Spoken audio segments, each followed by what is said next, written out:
Next, Monica! I don't want to see you back here until you're ready to wake up and start doing things properly!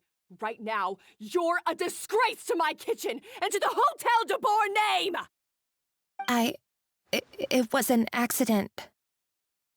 I'm sorry, did you hear me asking for excuses? No, I'll do better, I promise. Why is she so aggressive? She won't even listen to what the poor girl has to say. Oh, hey, cut her some slack. You gotta at least hear her out. Wait! Huh? Who do you think you are telling me? Wait a sec. Navia? So, you're bringing backup now. Suit yourself! You're still wasting your time!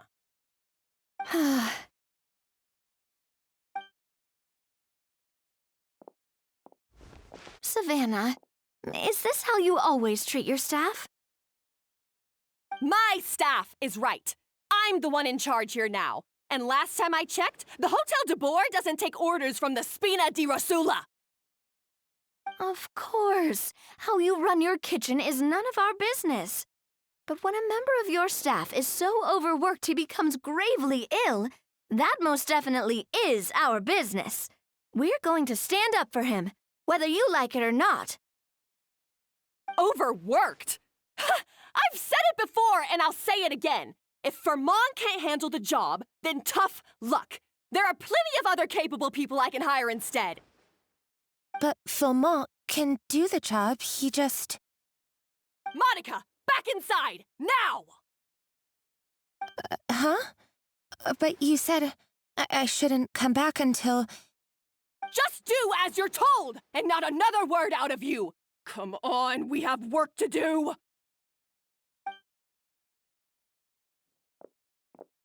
Wow, what a horrible person! Sorry. Looks like I've dragged you into some drama again. Her name is Savannah. She's the new head chef at Hotel de Boer. Ever since she took the job, she's been enforcing a brutal work regime and putting a huge amount of pressure on her staff. One guy was so overworked, he collapsed from illness. He's been bedridden for days, and he can barely even talk properly. I'm sorry. It's all my fault. I don't deserve to be a chef. At his family's request, the Spina di Rosula is trying to mediate on his behalf. We're not exactly making a ton of progress, as you saw. Savannah is adamant that Vermont's exhaustion and illness have nothing to do with her or how she's been running her kitchen. She's refusing to have any kind of meaningful dialogue with us. Our next thought was to talk to the other chefs at the restaurant and get a better idea of their working conditions. But with Savannah watching them like a hawk, no one has been willing to open up. And that's why I'm here, doing it the old-fashioned way. Camping out, watching, and waiting for an opportunity. Oh, shoot! It all makes sense now. Sorry. Paimon should have thunk before she spoke. Did Paimon ruin everything? Oh, no, not at all, Paimon. Honestly, the way she was laying into Monica, someone had to step in. I'm sure I would have piped up if you hadn't. And besides, I don't really think I'm built for espionage. Yeah, meaning it's gonna be all the more difficult to get the inside scoop now. Oh, I might as well head back to the Fleuve Cendre then. We'll need to come up with a whole new game plan. Paimon will join you, 'cause this is kinda all Paimon's fault. Oh, guys, it's fine. You don't need to worry about it. That said, if you were planning to visit the Fleuve Cendre anyway, let me take you out for a meal. I'll make sure it's a proper feast. A really famous chef just joined the Spina di Rosula's tavern. Her name is... Sorry to interrupt. I just wanted to apologize for the scene you witnessed just now. we shouldn't subject our customers to that. This is a small token from us. It's some candy from Monica. She asked me to make sure it was delivered into your hands. Monica's the one apologizing? Huh. Clearly Savannah is the one who owes an apology. Our head chef has been a little highly strung lately. Sorry for everything. All right. Since there's candy, Paimon will drop it. Not the candy. Thank you for understanding. We'll make sure to pass your feedback on to Miss Savannah.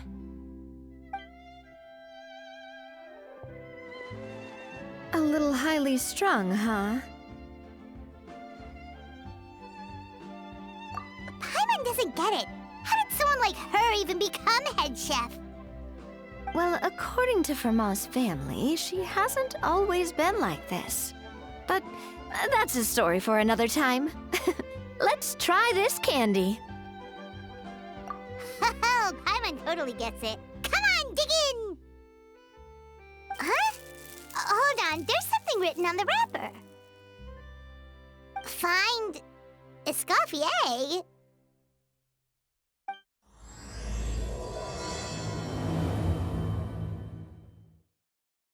Escoffier?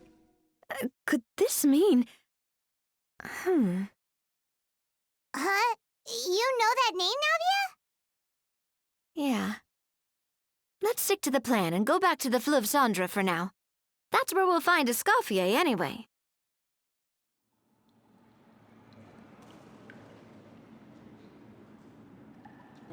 So, who is this Escoffier, anyway? Well, for starters, she used to be the head chef at the Hotel de Boer, before Savannah. She recreated the legendary Gâteau de Boer and restored the restaurant back to its former glory.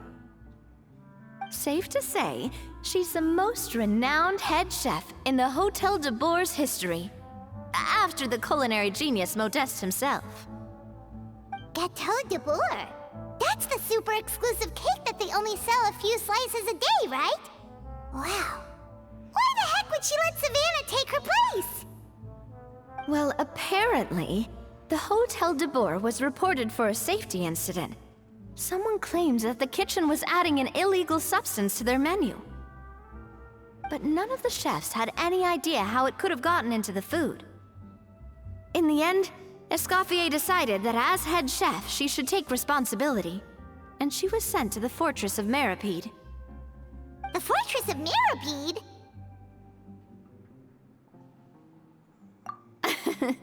Well, you're right. The quantity of the substance they found was fairly minimal. Even the guards believed the whole thing was probably just an accident.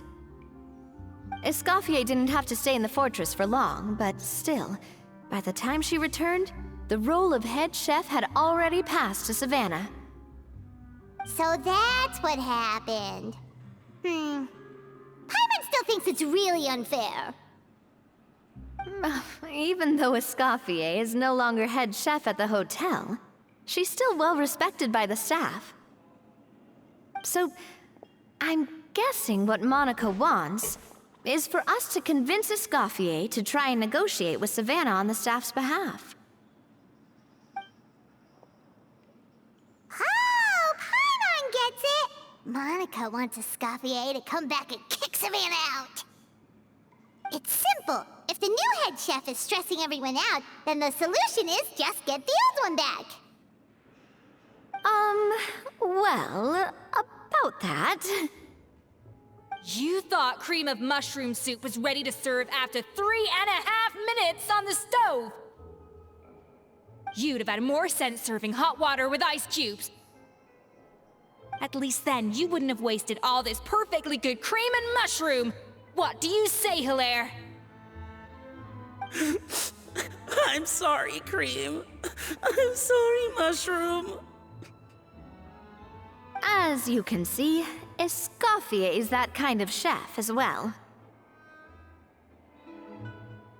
You have to leave it on the heat for long enough to allow those flavors the chance to come out. Don't be fooled by the aroma when the water first starts to boil. Got it? Yes, Chef. then go back and do it again. The customers are still waiting. Remember where you went wrong and don't repeat the same mistake twice. Yes, Chef!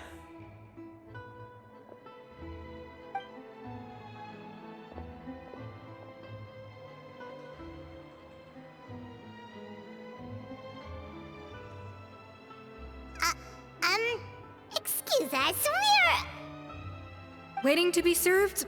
Sorry, we're pretty busy. I'm afraid you have to join the line. Oh, no, we're not here to eat.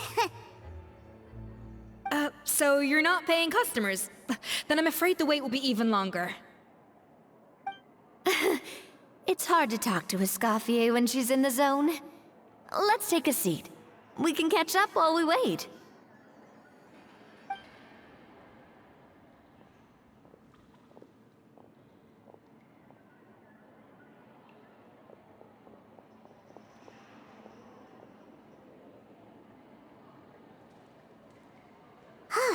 Looks like the rush hour is finally over. Is it always this busy here?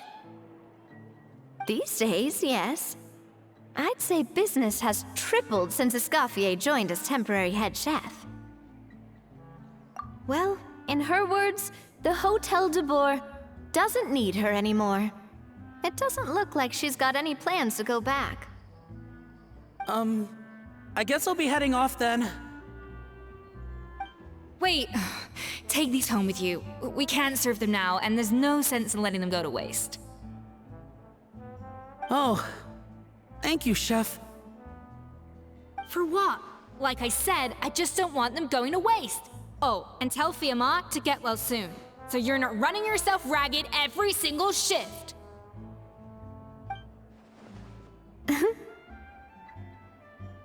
Fiamma. That's the second time we've heard that name. Who is that again?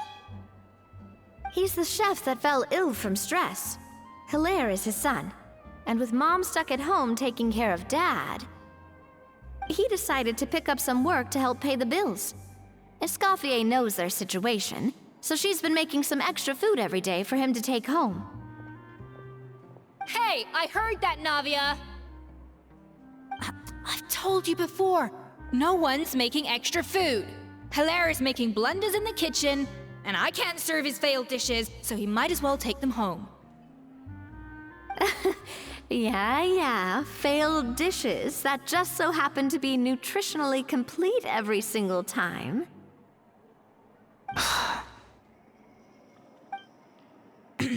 So, you two must be the world-famous traveler and her companion, Paimon, yes? Is there something I can help you with? Oh, so you know us already. We'll skip the introduction then. We're here to talk about Savannah.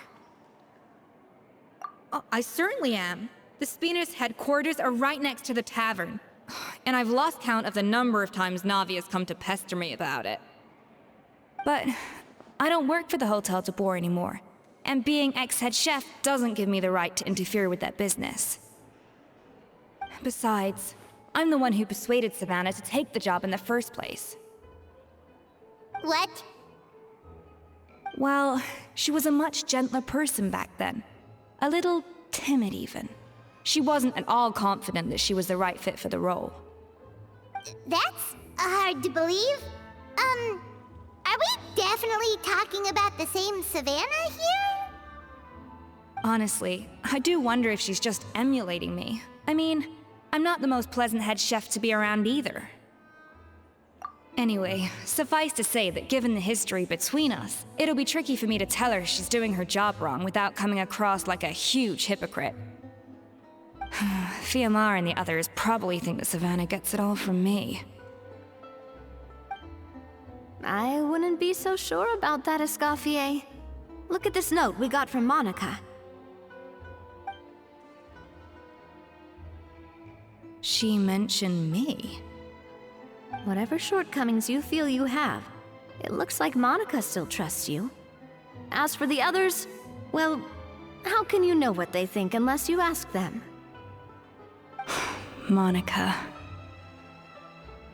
Plus, it's not like we're asking you to storm in there and raise hell. We're only in the initial phase of our investigation. All we're trying to do is get the other chefs to open up to us. Oh, Monica. Oh, Monica! Escoffier?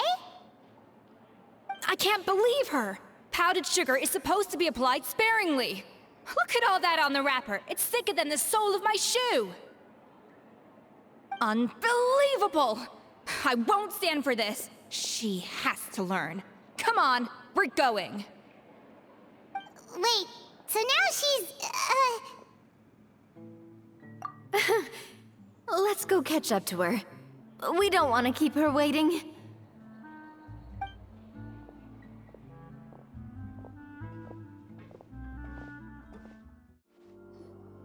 I'm sorry, I'm so sorry. I messed up your order. Oh, I wouldn't go that far. Maybe the taste is a little off, but if you hadn't brought it up, I don't think I would have noticed. But, please, you have to forgive me or Chef is gonna...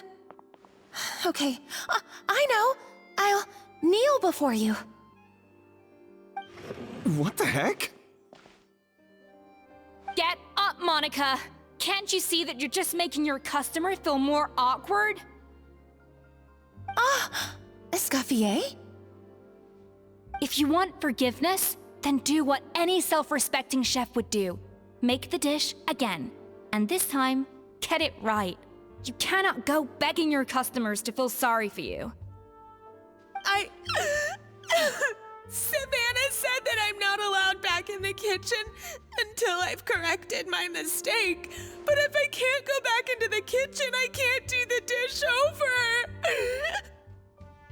that's some backwards logic. How can you fix your mistake without being allowed to cook? If this is what Fermat had to put up with, then no wonder he had a breakdown. We apologize for interrupting your meal, sir. It's fine. With my layman's palate, it's not like I can tell the difference anyway.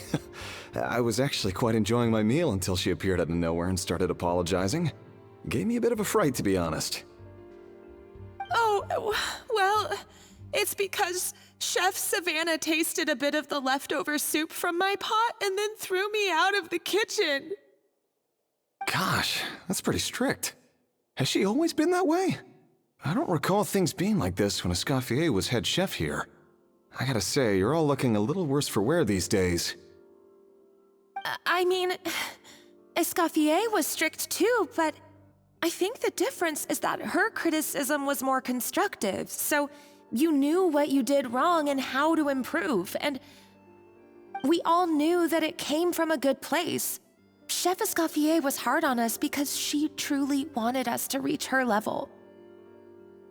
But these days, whenever we make a mistake, we just get told to wake up, get your head in the game, or just do it again. And it's only gotten worse since word got out that Chef Escoffier had started working again in the Fleuve Cendre. Monica, you don't need to call me chef. I'm not the boss here anymore. Yeah, but through no fault of your own, what happened back then, that wasn't on you, and all of us know that.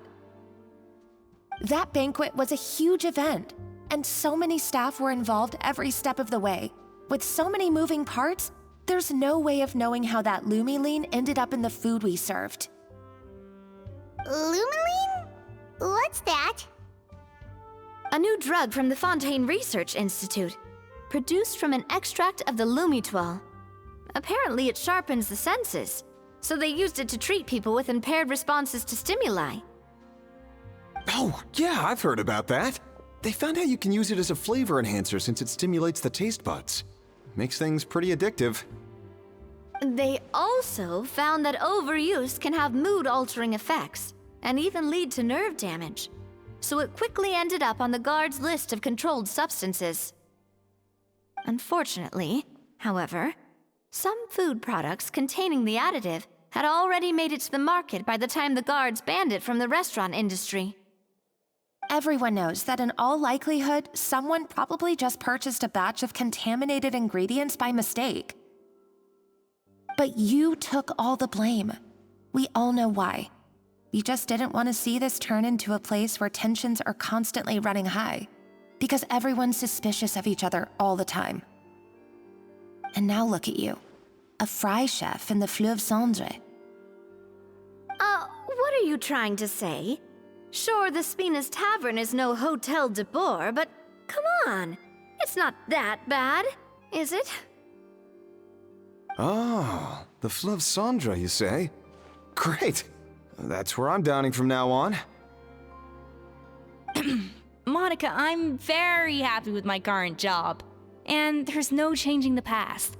We just have to let bygones be bygones.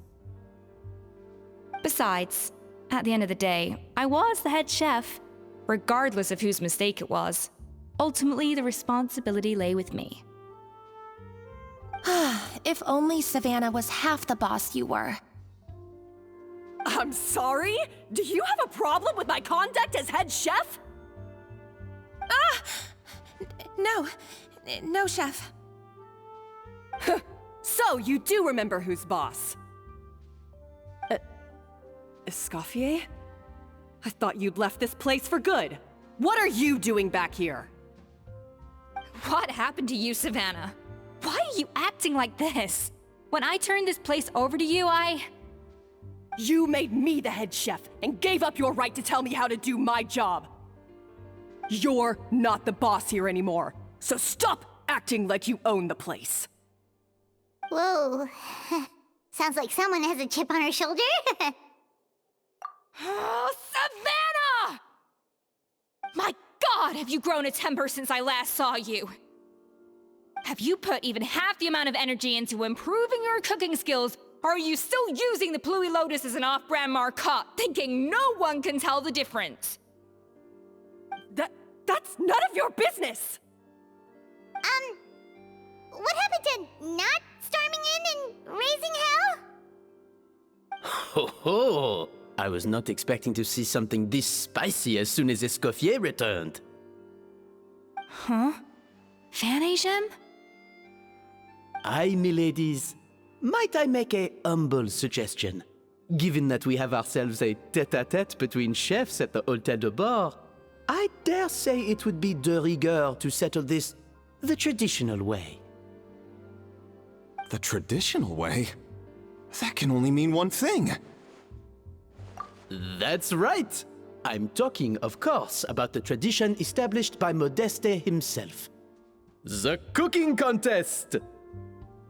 According to legend, the founders of Hotel de Boer, Modeste and Savelli, used this method to resolve all of their disputes. Everything from petty arguments over next week's menu to disagreements over the strategic direction of the restaurant. The cooking contest would decide who had the final say. Huh. Sounds like they had a lot of free time on their hands. Ah, well, it might sound that way to us.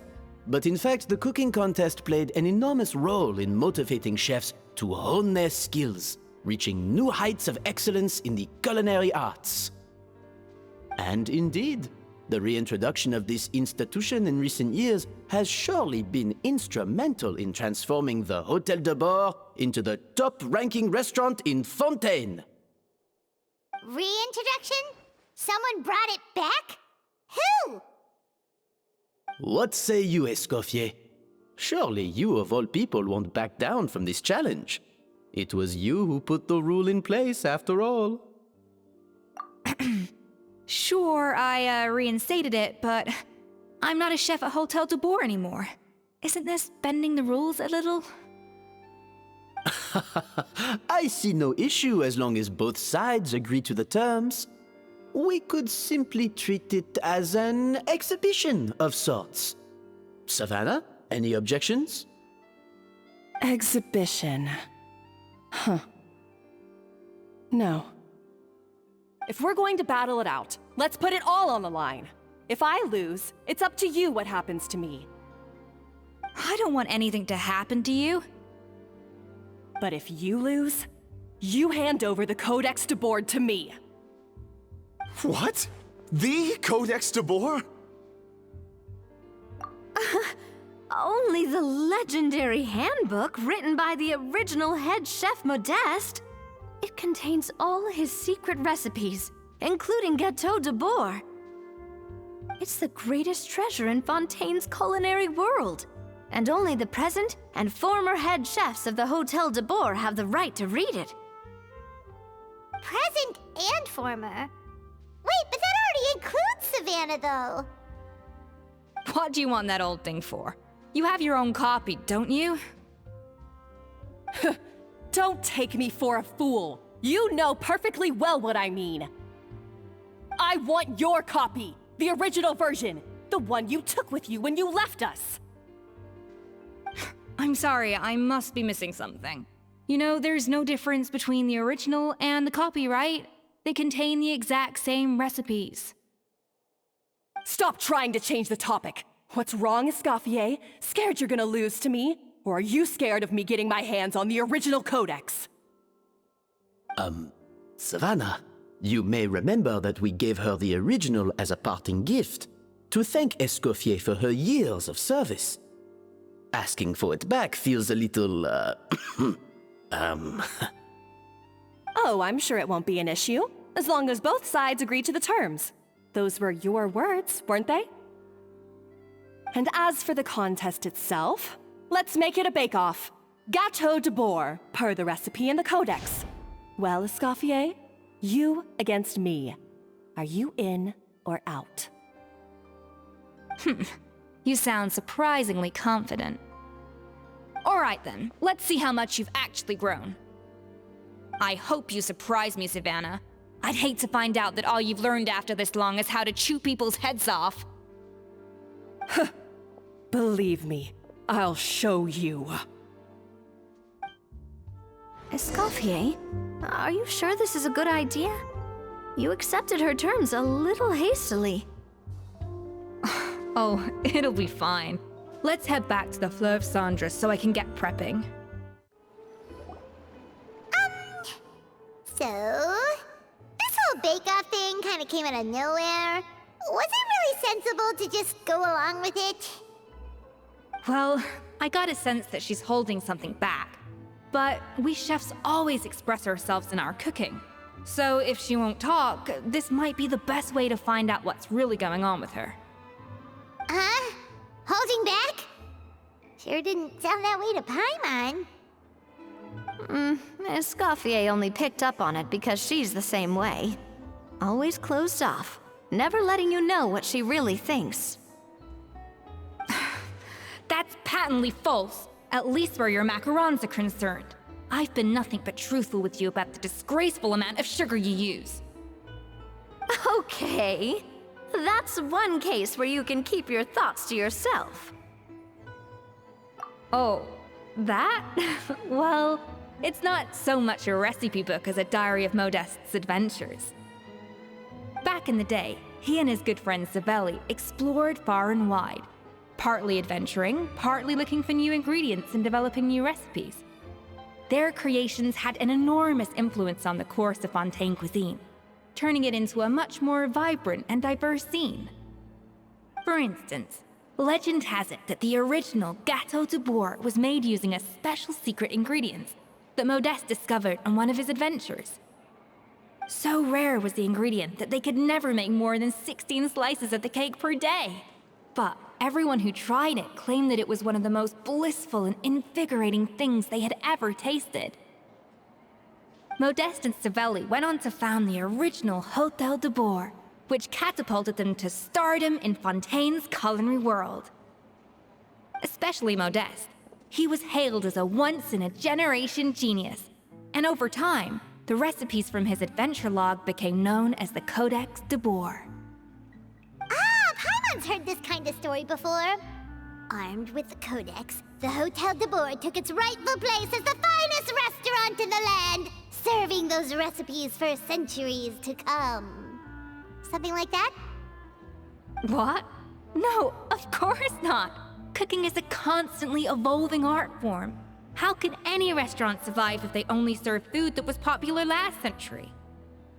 Anyway, never mind centuries. Savelli and Modeste parted ways not even 10 years after their rise to fame. Then, Modeste passed away while he was still in his prime. And that was it. the end of the Hotel de Boer's heyday. It fell into decline, and for most of its history, it was just a nondescript place with a couple of cheap tables. It's only in recent decades that it started recovering. Even then, it still took numerous relocations and changes of management before we finally ended up with Vanigem and the restaurant we have today. Oh! So the Codex really isn't all that, then. Paimon figured it was like one of those mystical books they have in Liyue's martial arts novels, where the main character learns all their secret powers from. Yes, well, that's fiction, and this is reality.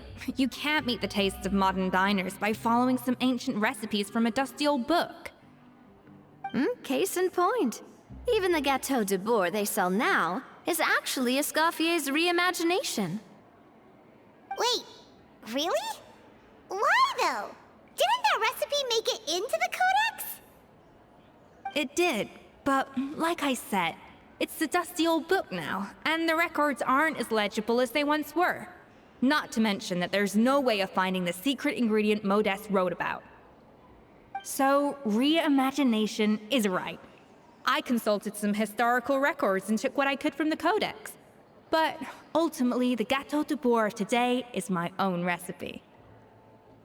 As for why we gave it the same name and kept the tradition of only selling 16 slices a day, well, you've got Vanigem's business sense to thank for that. Oh! Huh. Well, that kind of takes all the mystique out of it. Hey now, it might not be the original Gâteau de Boer, but it's still the most delicious cake in Fontaine today. And who knows, maybe Escoffier's version is more suited to your palate. Just think, if the original truly was the perfect cake you're imagining it to be, there's no way the recipe would have been lost to history, right? Not to mention that the Hotel de Boer never would have fallen into a slump. Anyway, before I left my role as head chef, I made a copy of all the recipes from the Codex, including my own improved versions, and turned them over to Savannah. So why is she so interested in the original copy? Could it be a symbolic thing? Like, whoever holds the original Codex de Boer is the true head chef? Well, it was clearly precious enough to give to Escoffier as a parting gift. Meanwhile, Savannah only got a copy. Maybe from her point of view, it's like management doesn't truly see her as being worthy of the role. You think so? The only thing is, it was her suggestion to gift me the original in the first place. Well, a joint decision by her and Vanigem. But still. What? Huh. Guess she's had a major change of heart since she became head chef. Yeesh. Who knows? We could speculate forever. Better to just let our gâteau do the talking. It means besting her in this bake-off, and then getting her to explain herself, even if I have to beat it out of her with a spatula. However much she's changed since we worked together, I believe that she still has her chef's pride. And if she respects the art, she'll respect the outcome of our contest. Well, I'm confident that you and your spatula can get justice for Froment. All you need to do now is win the contest. But that should be a breeze for you. Let's not get too ahead of ourselves. Gâteau de Boer is very complicated to make. Usually, it takes 3 chefs working in tandem to cover everything. Now, if I had to push it, I could probably do the work of 3 chefs myself. But I'd prefer to play it safe if I can find a couple of assistants in time. Well, that's easy. The 3 of us are veterans in the kitchen. You just need to pick 2 of us. Well, I have heard the Traveler is an accomplished cook, as well as a warrior. But be warned, I will hold you to exceptionally high standards. Think you're up to the task? Oh, count me in too. I've spent weeks perfecting my macarons after your scathing review. Even if it means competing against the Traveler, so be it. I'll show you what I'm made of. Confident. I like it. Alright, let's start with some elementary mise en place. Show me your knife skills.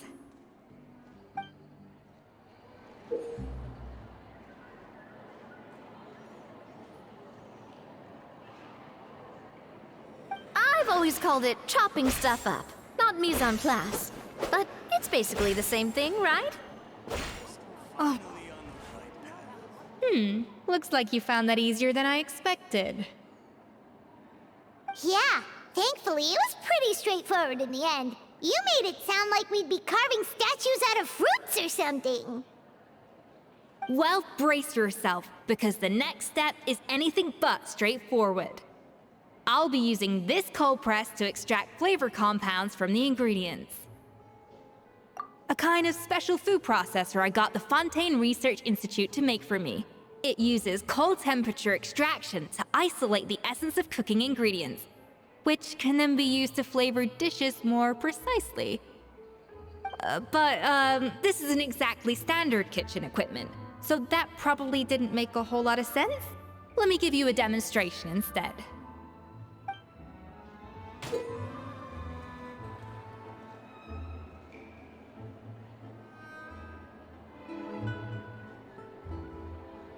Custom-made equipment from the Fontaine Research Institute, huh? That's some pretty high-tech food prep. Paimon's never used anything this weird before. Cool! And done. These are the flavor compounds extracted from our ingredients. I processed all the fruit you chopped up earlier. Wow! Even the smell is so much more concentrated. What next? Do we add all this stuff in? Absolutely not! Throwing everything in at once will ruin the balance of flavors. We have to go slowly and carefully to calibrate the exact flavor we want. I'll demonstrate again. Now, watch closely.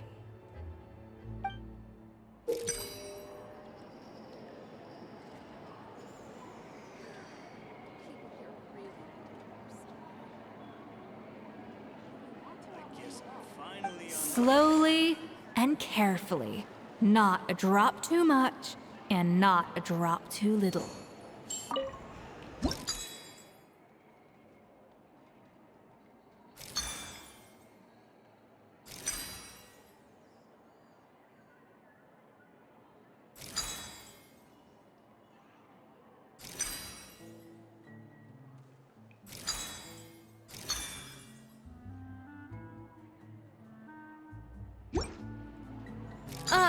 That didn't count. I was experimenting.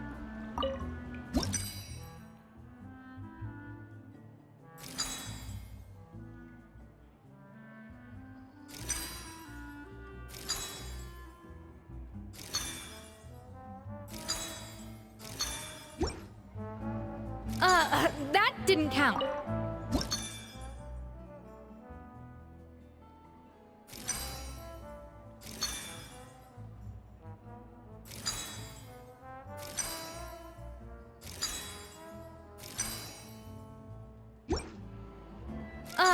That didn't...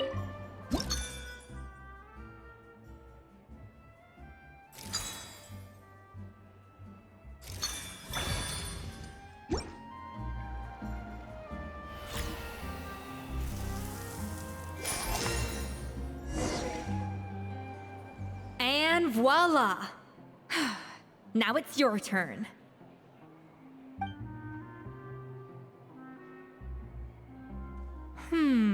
Not terrible.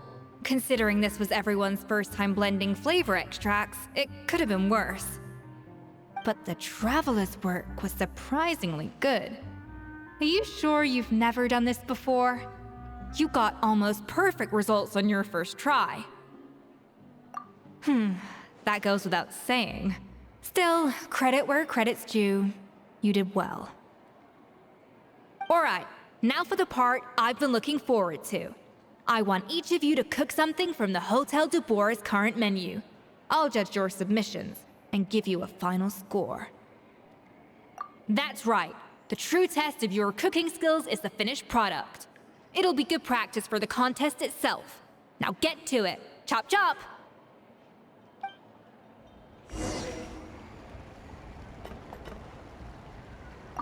How's it going? Have you picked a dish yet? Choose wisely. I expect you to present the most delicious thing on the menu.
How's it going?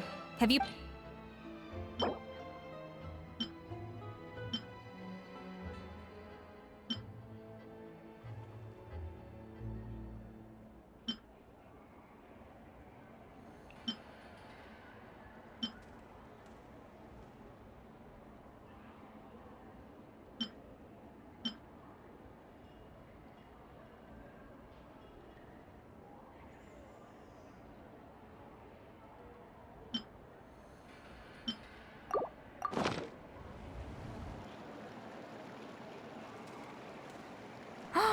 Look at that! With the grace of a snow-winged goose, as I like to say. Now, let the grating commence.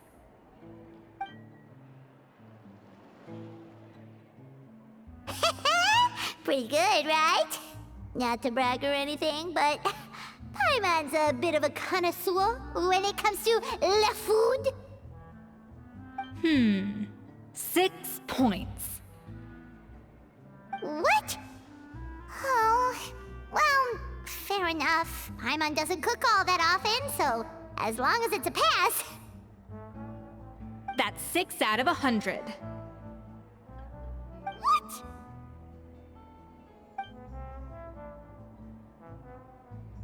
You say you're a connoisseur, but it's quite clear from this dish that you have far more experience consuming food than creating it.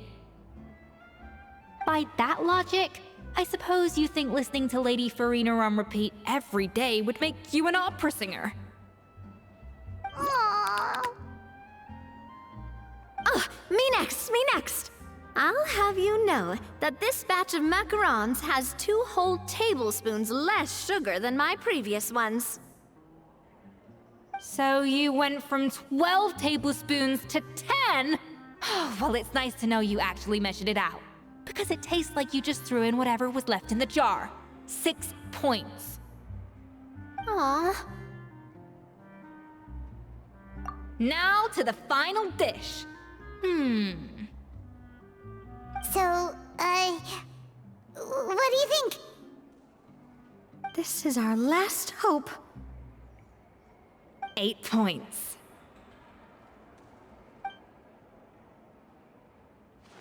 Darn, that's barely higher than what we got. Not exactly. The color is spot on. Beautiful aroma. Excellent presentation. I have to give this one 8 points out of 10. Maybe even 9 points. Huh? How did you pull that off? Don't get me wrong. There's room for improvement. But still, this is clearly the work of an accomplished chef. I can tell that you've put many hours of work into honing your skills in the kitchen. I can really taste the grace of the snow-winged goose in this dish. The traveler's journey, with all its trials, tribulations, and setbacks. Not to mention the frustrations of having a picky eater for a partner. Hey, you made that last part up! No way did you taste that! Well, it looks like I lost fair and square. I guess you'll be taking the Traveler as one of your assistants then? But if it takes 3 chefs, that still leaves 1 slot remaining. Maybe Paimon and Navia should keep practicing and see how it goes? Chef Escoffier. Oh, it's Hilaire! What brings you here? I heard the news about the cooking contest. You're doing Gâteau de Bois, right? I was just wondering if you needed any help. And you think you're up to the task, do you? Oh, no, I know I'm not there yet. It's actually my dad who wanted to help. Firma, last I heard, you could barely get out of bed. Chef Escoffier, Navia, Traveler, thank you all so much for everything you're doing for me and my family. I've had enough of sitting around at home while you run yourselves ragged. If you let me, I'd like to help you win this cooking contest. Yeah, I was gonna say the same thing.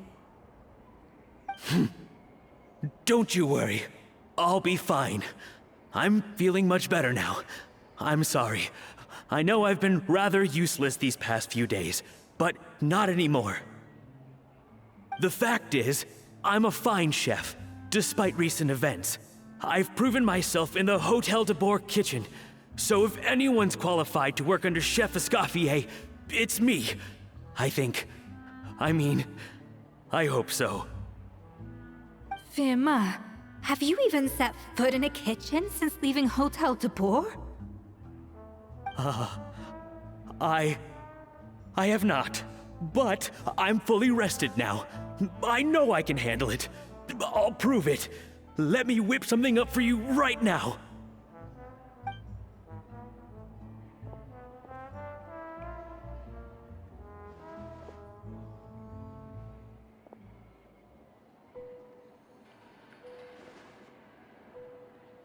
Huh? That's strange. Why are my hands shaking? What do you call this, Firma? I can't seem to grip my knife. Do it again! Again! Again! I... Hopeless. Get out of my kitchen yesterday.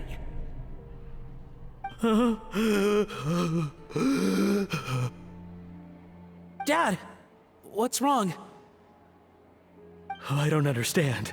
I was feeling so much better, and then Will I never be able to work in a kitchen again? Dad, talk to me. What happened?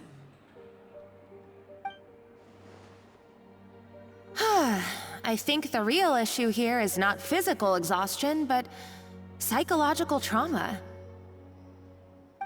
Monica, when did you get here? Probably because you were all concentrating so hard on your cooking. I didn't want to interrupt your flow. But anyway, Firma, I'm so sorry. If only I'd known how serious your situation was, I would have stood up for you sooner. You have nothing to apologize for, Monica. During those long nights of redoing every order, you were the only person who looked out for me. Oh, come on. All I did was make you some tea. I doubt it was much help. Savannah was so ruthless toward you. I probably should have brought you something stronger.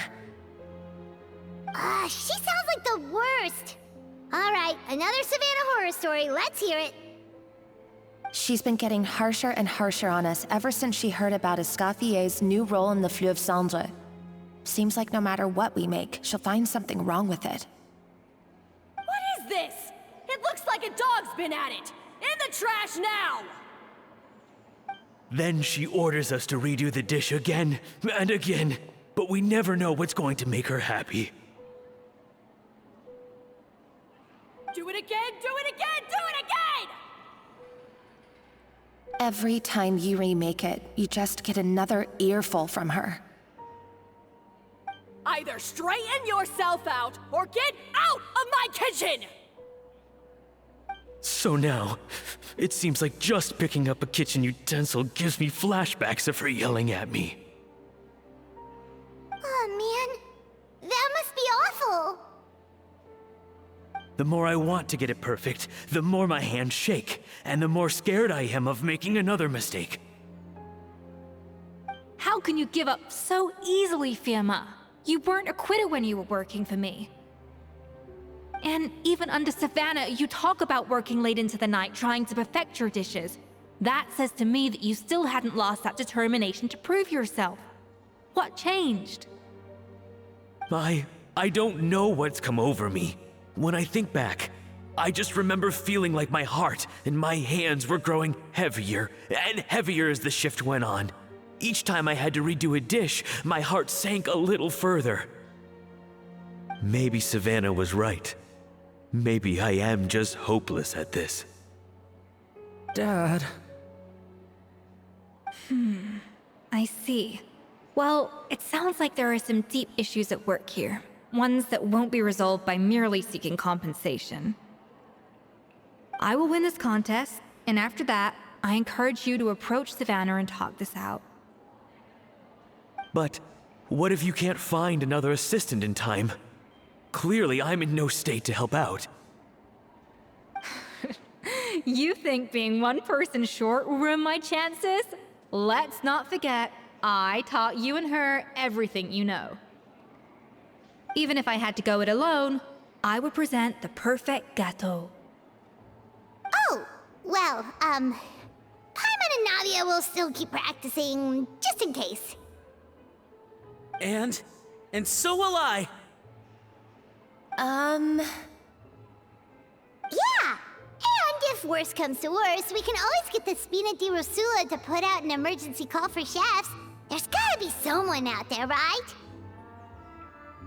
Actually, I thought maybe I could help. That's sort of why I'm here. What? Why didn't you say so? I was going to, but then... well, this is the first chance I got. You do this for us? Thank you so much, Monica. Alright, fine by me. But aren't you still working for Savannah? Joining the other side seems like a guaranteed way to put your future employment in jeopardy.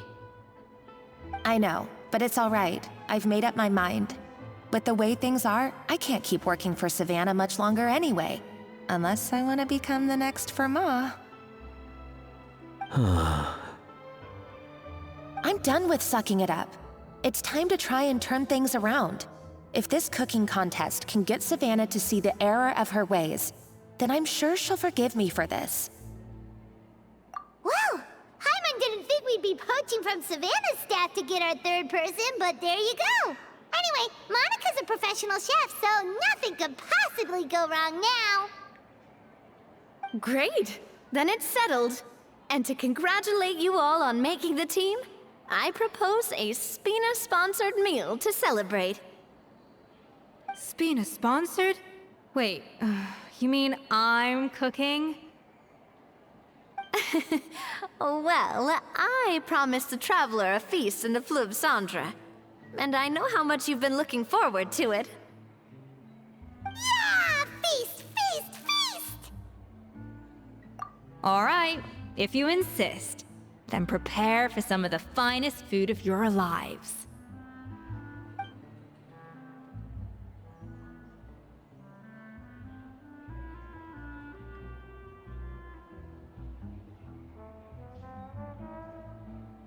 That's not a bad idea, actually. Wait, hold on. You need to finesse that further.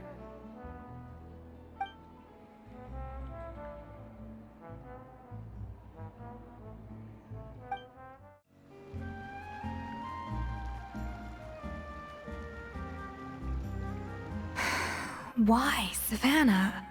Why? Oh, nothing. I was just flicking through the original Codex de Boer. I wanted to see if there was anything I'm missing. Something I hadn't noticed before. That might explain why Savannah's so desperate to get her hands on it. But I can't find anything. It's just some hastily scribbled recipes in between diary entries from Modest's adventuring phase. And most of it's not even legible anymore. The copy I gave her not only has all the recipes in full, but even includes my own private tips and notes from years of experience. Surely that's infinitely more useful than this old thing. Yeah, maybe. Still, it's just hard for me to imagine that the Savannah I knew would go to all this effort just to make a point. We were. At least I always thought we were. She was a little shy, but meticulous with everything and everyone she dealt with. She made a few mistakes here and there, but she was quick to correct them whenever they were pointed out. And she was always striving to improve as a chef. Those qualities are why I recommended her to replace me as head chef. I never imagined for 1 second that she'd cause Fiamma and the other staff so much grief.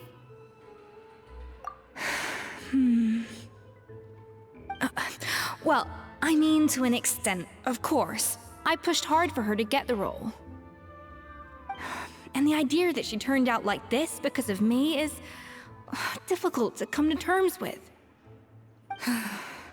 I wonder if this is how Modeste felt back when he was writing the Codex. Yes, with his good friend and co-founder of the Hotel de Boer, Savelli. The story goes that after Modeste unveiled his Gâteau de Boer and was hailed as a culinary genius, he was admired and adored by all. But his newfound fame slowly drove him and Savelli apart. Unlike Modeste, whose every new creation was an instant hit, Savelli seemed to face setbacks at every turn. Doors that would swing wide open for Modeste would shut in Savelli's face. And with Modeste being whisked off to all manner of functions by his celebrity friends, he had less and less time to discuss the culinary arts with Savelli. People started gossiping about Savelli, and their relationship between the two gradually soured. Everything came to an abrupt end when Modeste, still in the prime of his life and still hailed as a genius, suddenly died from an acute illness. And that was it. They neither had a decisive split, nor got the chance to properly reconcile. Their story just came to an end. One rumor had it that Savelli actually killed Modeste out of jealousy, even as the latter was hoping to make amends. Unlikely. It's a popular theory, but there's no real basis for it. At least there are no records of Savelli ever being convicted of a crime. Still, beyond a point, there's no way of knowing what truly happened in the past. All we can do is try to make sure the present doesn't quite go as badly. And that's why I have to win this contest tomorrow. Then get the truth about everything that's been going on, even if it means cracking her open like a nut. You're right about that. Just follow my lead and victory will be ours. Mesdames et messieurs, welcome one and all to the Hôtel de Boer and to this most exciting of cooking contests. Savannah, I brought the original copy of the Codex you asked for. Monica? Huh. In the interests of fairness, this contest will be conducted in a double-blind format. Once the dishes are complete, they will be sent to the back of the kitchen where they'll each receive a label. The labels will be placed out of sight underneath the plates, only to be revealed after the judges have sampled them and reached a final verdict. This is to ensure that no one will know which dish is made by which contestant. As one of the judges, I promise to be fair and impartial. When my meal got interrupted yesterday, I never thought this is how they'd make it up to me. Getting a seat on the judging panel is a pretty sweet deal. Both contestants have taken their positions. Then, without further ado, let the Hôtel de Bord cooking contest commence!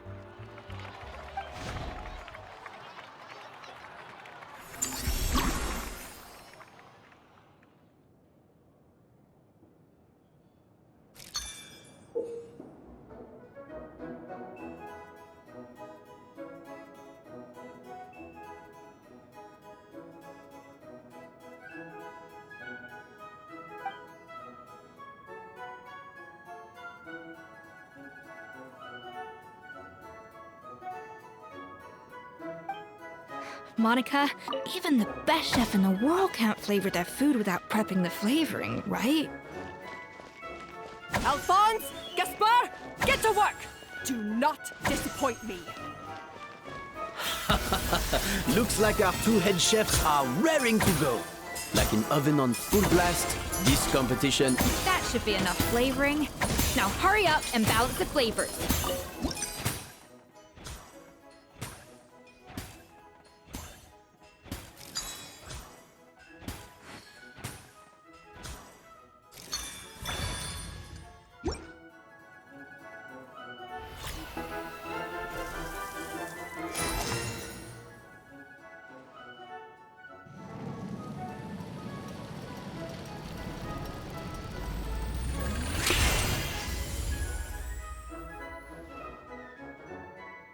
Come on, Escoffier! Come on, traveler!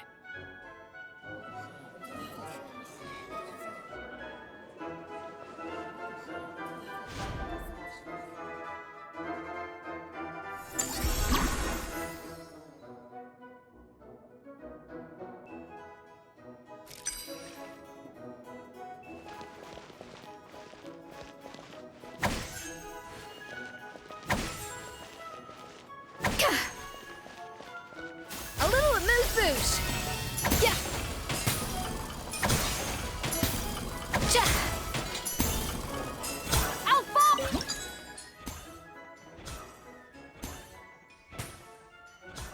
The balance of flavors is about right. But the quantity...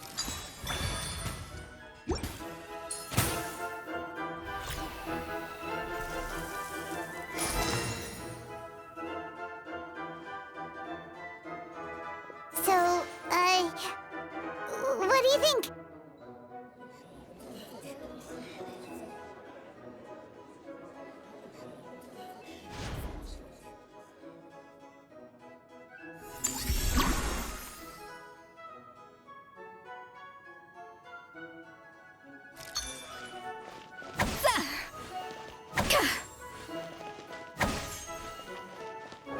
A dash of frosting!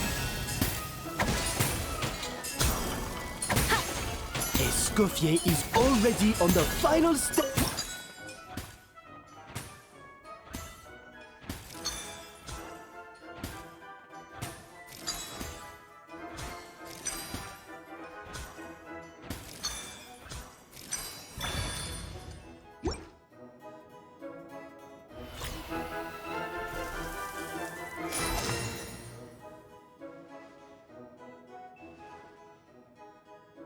You can't match Escoffier's talent.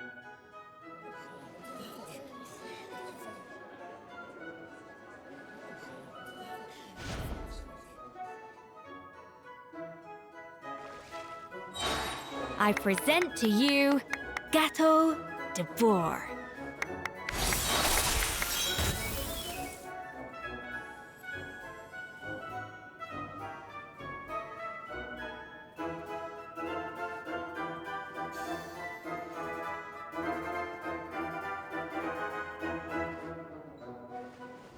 That was perfect! We were like a flock of snowing geese, completely in sync, working gracefully and elegantly together.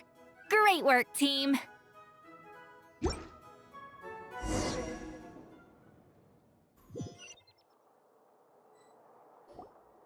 Time's up!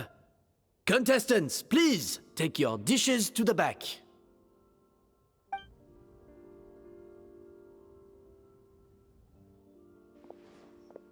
Huh. was right. You really can't tell whose is whose just by looking at them. We both made the same dish after all. For all her flaws, Savannah's a talented chef who earned my recommendation for good reason. She wouldn't screw up something as elementary as the cake's appearance. Whoa! This is really rather good. Wonderfully soft and fluffy. Beautifully sweet. This is a masterclass in how to make gâteau de bois. I would give this one at least 9.9 out of 10! Only because there's something about the flavor of the base. It's just a little different from the recipe I'm used to. Huh? Really? I couldn't tell.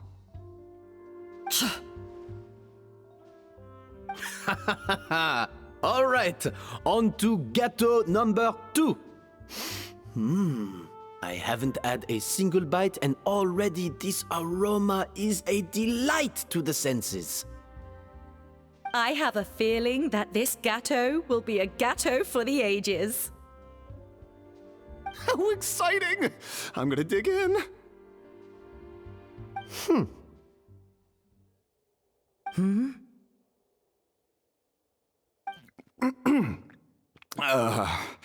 I think maybe someone got a little carried away when they were adding the sugar. Not just the sugar, it's the flavors too. This is all over the place. Who made this? It appears the decision is unanimous. This gâteau is far below the standard we would expect. And Paimon thought this might actually be close. Turns out she can't bake to save her life. Something's not right here. Savannah may not be perfect, but no way is she this sloppy. I can now declare that the creator of the first gâteau has won this cooking contest. Now, all that remains is to turn the plate over and reveal the chef's name underneath. What? It's Savannah? No! That's impossible! Hey, Savannah! You cheated, didn't you? You cheater! What did you do? Oh, you swapped the plates, didn't you? Well, someone's a sore loser. These cakes went from the oven to the judge's table without me ever laying a finger on them. And everyone here can attest to that. It was Vanejem's staff who labeled them in the kitchen. If you're looking to accuse someone, why don't you start with them? Isn't it more likely that Escoffier's lost her edge? Oh, or maybe her assistants let the team down. You take that back! Judges, we demand a rematch.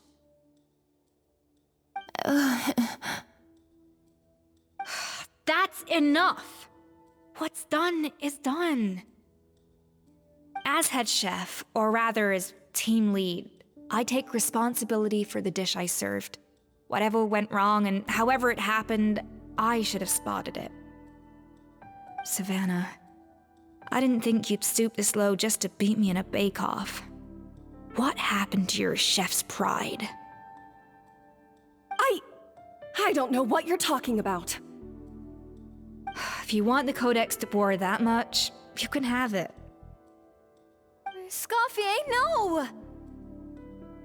But you must promise me that you'll apologize to Firma and compensate him for everything you put him through.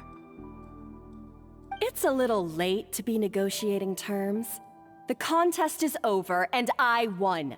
That means you owe me the Codex, and I owe you nothing. Look, Savannah, you may have fooled everyone else, but can you really fool yourself? What I'm offering is to accept defeat without looking to expose what you've done.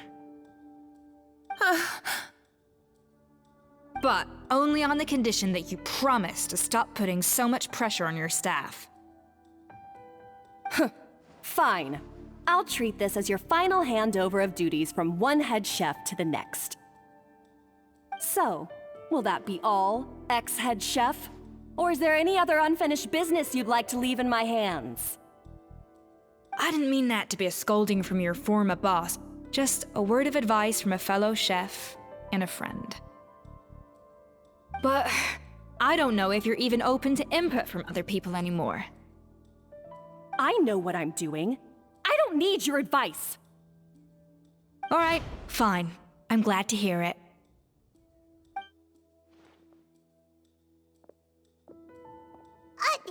Escoffier! The Codex de Boer! Finally. Now, at long last, I will succeed. Escoffier? How could you let her get away with this? Yeah! The Codex is a souvenir of your time here! Doesn't that mean anything to you? It's all right. It was just a bake-off, not the end of the world. I'm already over it. Besides, it's not all bad. She agreed to compensate Firma. That's mission accomplished for the Spina. Honestly, if I'd have known that giving her the Codex would solve everything, I'd have just done that in the first place. I mean, why bother with the whole cooking contest? It's such a waste of time and energy.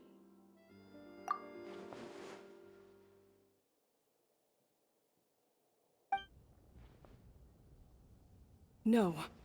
No! This doesn't make any sense! Huh? That's it? No secrets, no nothing? I don't believe it! This can't be happening. Oh, Chef Savannah! Savannah?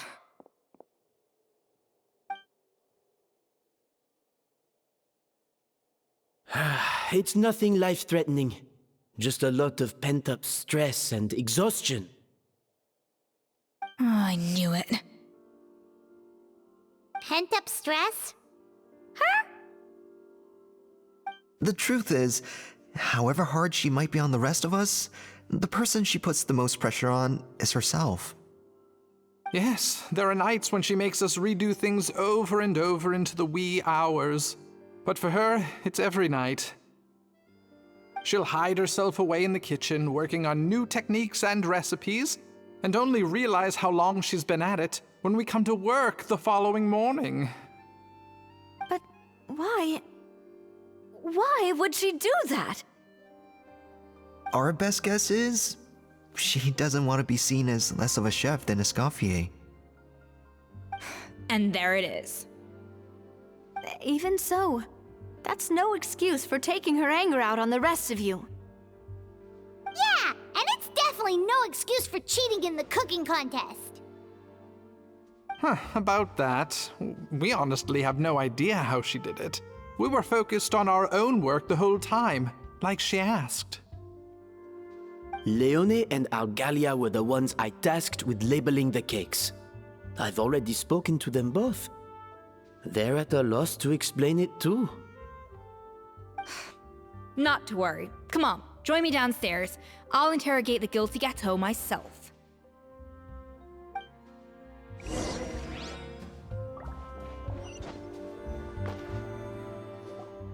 Well, how is it? Have you figured out what it was? Oh, this is aggravated assault on my palate. I'd rather eat wet cement than this. Is it really that bad? I made sure to taste test it before it was served. Oh, relax. This isn't your cake. Savannah never switched the plates. The offending flavors are coming from in between the icing and the cake base, which means someone tampered with it while it was being made. Or in other words, we have a traitor in our midst.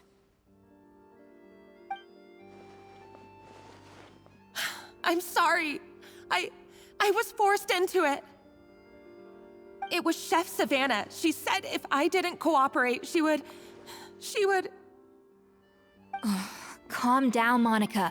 I've already accepted defeat. And if I wanted retribution, I would have brought this up when the results were announced. Whatever's going on with you, just spill the beans. There's no need to hide it. I was the one who caused the food safety incident that one time. Food safety? Wait, you mean the Lumaline incident? So you procured the contaminated ingredients? I think so. Savannah and I were on procurement that day. I didn't check everything as well as I should have, and so I let contaminated ingredients make it into the kitchen. But I swear I didn't do it on purpose. I had no idea there was an issue with them, and I didn't know it would end up with Escoffier going to jail. But the last thing I expected was for Savannah to use it as leverage to blackmail me with... This is crazy! So Savannah pressured you into sabotaging Escoffier's cake by threatening to expose your secret if you didn't? I know, it's terrible. I'm so sorry. I was so scared. The thought of Chef Escoffier finding out that I put her in jail, it made me freeze up with fear. I thought Escoffier would hate my guts if she ever found out, and yet somehow that's ended up in me doing something even worse. Seriously? All this fuss over a little slip-up? Huh? Firstly, it's not like I got a life sentence. I did my stint at the fortress, and now I'm out. And secondly, I had my own reasons for leaving the Hotel de Boer. This wasn't the only factor. So, you don't need to feel ashamed or frightened or anything like that. Any more than you need to add butter when you're pan-searing foie gras. You mean... you forgive me?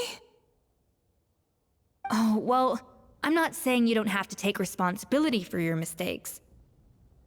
You should tell Vanagem to mark down your performance for the past few months. Then do some digging and find out exactly where those contaminated ingredients came from. Sure, you've made mistakes, but now's the time to fix them. Understood? Understood. Good. Now, back to Savannah. What about the original codex would compel her to resort to blackmail? I have my suspicions. Not that I've got any proof to back them up, though. Ugh. What happened to me? I've overheard some customers murmuring about how the Hotel de Boer hasn't been the same since Escoffier left. They think our menu doesn't taste like it used to, especially our signature items. Now that you mention it, I noticed it during the contest too. I couldn't put my finger on it, but the flavor seems subtly different from how it used to be. But the difference was so small, I'm sure no one would notice it besides our most loyal customers and true dessert connoisseurs. Still, as head chef, it's easy to see why Savannah would get so hung up on it. So many times I've seen her make the cake base over and over again, late into the night, determined to match Escoffier's version. But something's always slightly off every time. Yeah, I've noticed that too. Never really gave it much thought, though. Thinking back on it now, it's clear that Savannah's been in a downward spiral ever since Escoffier left. She wants to prove that she can fill Escoffier's shoes. That's gotta be the reason. But after countless setbacks, she's getting more and more unhinged. And at some point along the way, she switched from doubting herself to doubting Escoffier. Doubting Escoffier? For what? Yeah, it would explain why she was bent on getting the original at any cost. She must have thought Escoffier purposely omitted key details from her recipes when she copied them out. Also, she could retain her place as the #1 chef in Fontaine, the only one privy to all the secrets of the trade. Oh, for goodness sake, what a stupid idea. Of course. Then she finally got the codex only to discover that the secret recipes she's been pining for don't exist at all. Seeing how utterly wrong she was must have been a real shock to the system. It probably brought up everything at once. It overwhelmed her, and she passed out. There's still one thing that doesn't make sense, though. If Savannah had the real recipe all along, how come it tasted different? She might not be on the same level as Escoffier, but surely after like 50 attempts, she'd get it right one of those times. You'd think so, but geniuses like Escoffier are in a league of their own.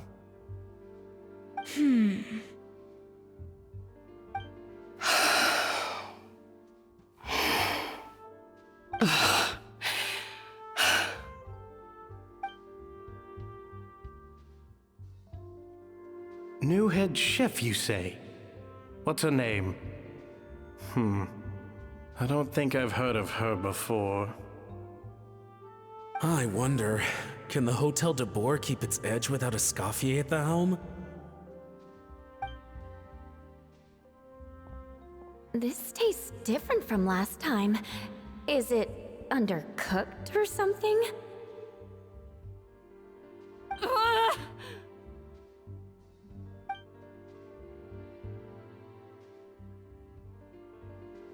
Take this. It's a copy of the Codex de Boer.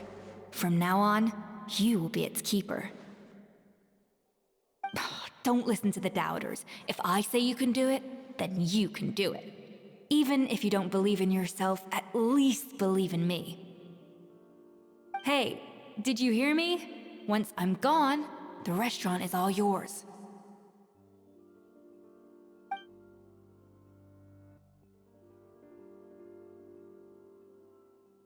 All this time, I've been blaming other people, but maybe I'm the problem. I sincerely apologize for putting everyone out. Savannah's awake now, but I don't think she's ready to speak to anyone yet. Let's give her the day to calm down. I'm sure you'll have the chance to talk everything out tomorrow. In that case, I'll go and update for Ma and his family. I wonder what he'll make of all this. So, we'll come back tomorrow then. That was a long day. I think I've earned myself a sweet treat when I get back home. Oh, nice! Macarons? Or are you gonna switch it up this time?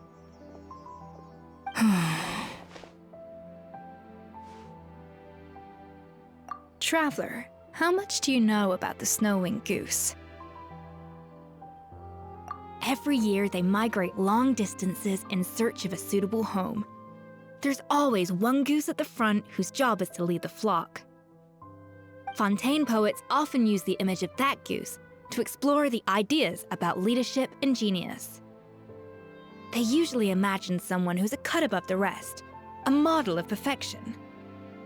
But what those poets don't know is that during a migration, the lead goose is always changing. Once the lead goose shows signs of fatigue, it retreats to the back of the flock and allows another goose to take its place. So the truth is that leadership, with all the responsibilities and pressures that come with it, it's something that everyone takes turns at. But we humans completely miss that fact when we project our own ideas about social hierarchies onto them. I guess what I'm saying is, I don't buy into this notion that there's some sort of gulf between normal and genius. Cooking is a science, not magic. Given the same ingredients, same recipe, and same environment, I see no reason why two different people shouldn't be able to create the exact same dish. Of course, some people have a more sensitive palate than others, and some people are just born bolder or more conscientious.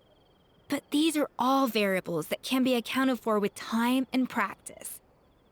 I'd have no reason to expect so much from others if I believed that perfection can only come from the hands of a genius. The only reason I hold people to high standards is because, well, I believe they're capable of greatness. Okay, I've made up my mind. I'm gonna get to the bottom of why Savannah failed. And come tomorrow, I'll give her the scolding of her life, pointing out all the mistakes she's made along the way. Then she'll finally see the error of her ways.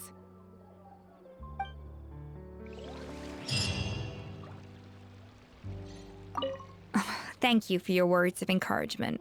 I'm gonna head to the Hotel de Boer and spend the night investigating. I guess I'll see you tomorrow. Genius? Calling someone a genius is just another way of saying I'm too lazy to figure out how I need to improve. It's a defeatist attitude and I won't stand for it. Why are we here so early? Our meeting with Venegem isn't for a while. Check on her? Why? What happened? Oh no. Escoffier, are you alright?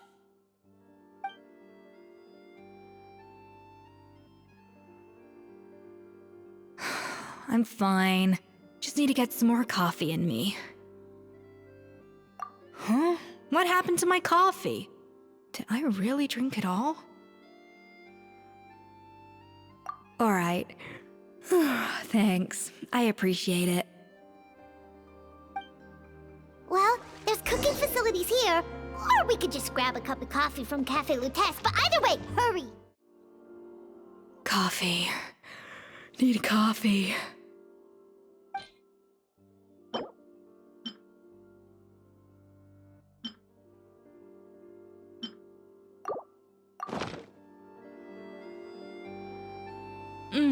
Strong, bitter coffee beans, transformed through expert brewing and balanced perfectly with rich, creamy steam milk. Wonderful. I feel much better now. Thank you so much, Traveler and Paimon. Glad to hear it, but make sure to catch up on your sleep when you get the chance. I think I figured out where the problem lies. Honestly, it's ridiculous. I don't know whether to laugh or cry. Wait, what investigation? What are you guys talking about? I'll save it for when everyone else gets here. It's so stupidly small, I can't believe it's caused so much drama. Yes, except my failures were stepping stones to success. Escoffier, have you seen Savannah? Huh? No, not since yesterday. Why? What's wrong? After seeing her home yesterday, we were all a little concerned about how she was doing. So, I dropped by her place early this morning to check on her. Only to find an empty house with the doors wide open. I left Alphonse and the others to keep watch at her home, while I checked the Hotel de Boer. I'm worried something bad might have happened. If she's not here, then where could she be? Boss, Escoffier, bad news. Alphonse? You're supposed to be keeping watch at Savannah's house. We were, but then, just after you left, we found this stuff in her house. Oh, looks like a map with a bunch of random places circled. What does it mean? Wait a second. This feels familiar. I'm sure these places are all connected somehow. Of course, from the Codex. They're all places that Modeste explored on his adventures. Yeah, but I don't understand. The adventure logs in the Codex are too fragmented to be of any use. How come this map shows all the missing details? The Codex de Boer? Then, this place marked in red out at sea. Could that be the fabled birthplace of Gateau de Boer? Seriously? So now she set her sights on finding the original recipe and beating Escoffier that way? Geez, Savannah. Anything to overcome a Gateau plateau, huh? Ugh, idiot! Does she have a death wish? Those ruins are thousands of years old. Hold on, there's more. Besides the map, we also found these letters.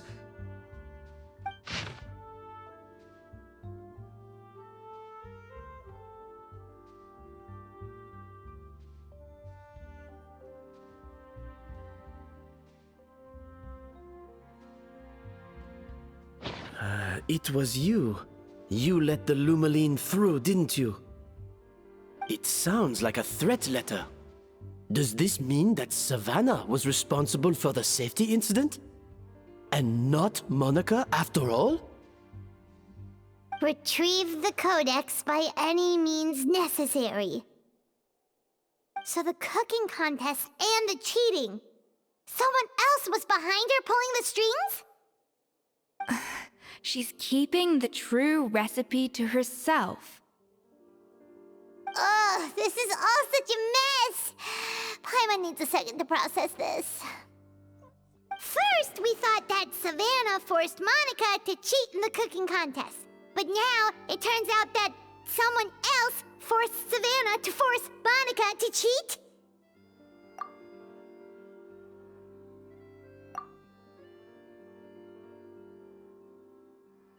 You're finally here. Of course. I should have put 2 and 2 together as soon as I read your threat letter. The food safety incident, the demand for a cooking contest, the instruction to blackmail Monica. Even the suggestion that Escoffier was keeping secrets from me. It was all part of your grand plan, wasn't it, Monica?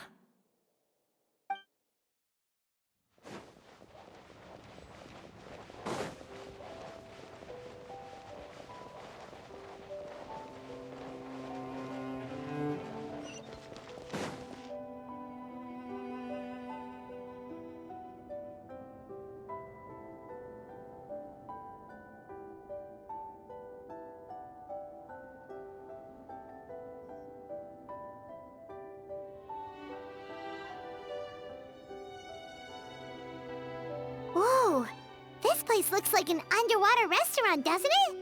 Suddenly, the idea of an adventure chef finding secret ingredients makes a whole lot more sense. I think Modest's codex mentioned this place. A public bath from the time of Remoria. So yeah, definitely the kind of place that would have served food and drinks. Huh? Some blubber beasts have come to join the party? How did they get here?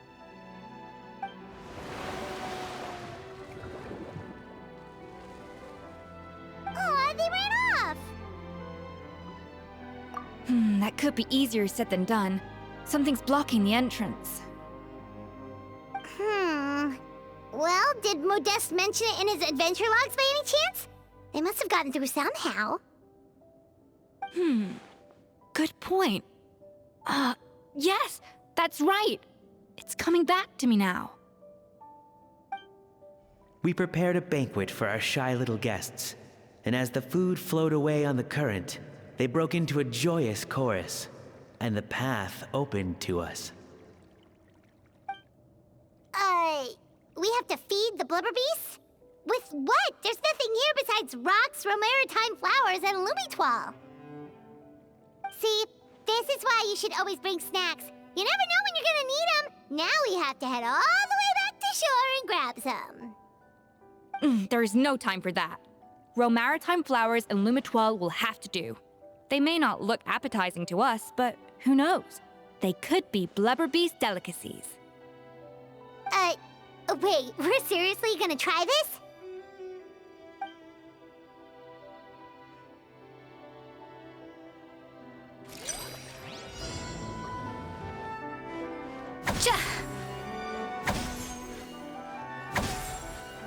A little amuse-bouche!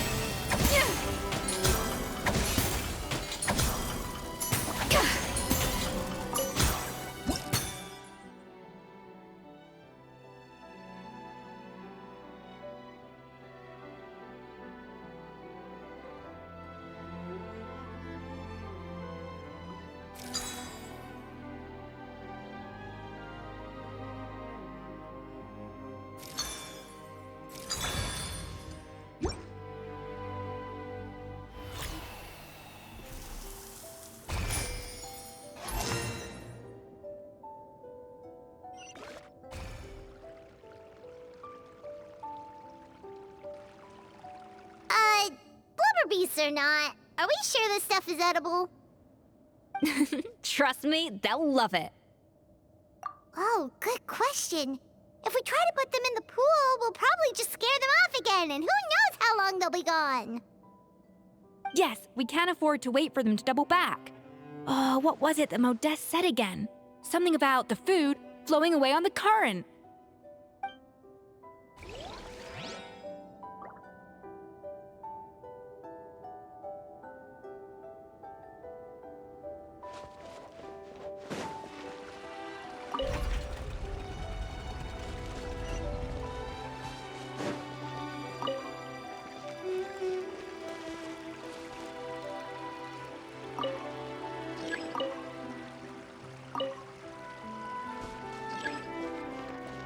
Hey, be careful! Scare them off too much and they might not come back again. Wow, it's really singing! It must taste better than Paimon thought!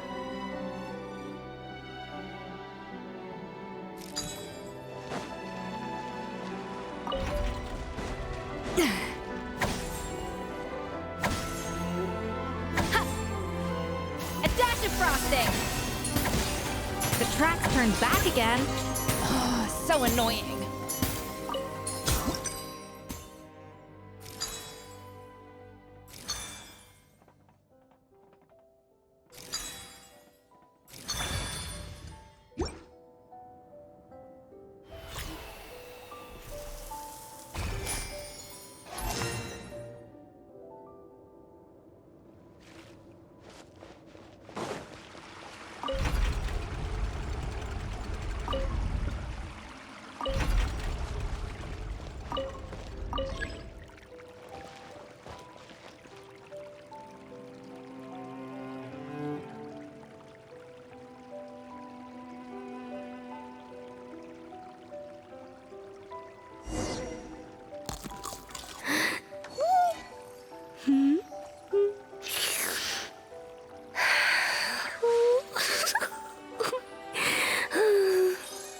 Hey, it's open!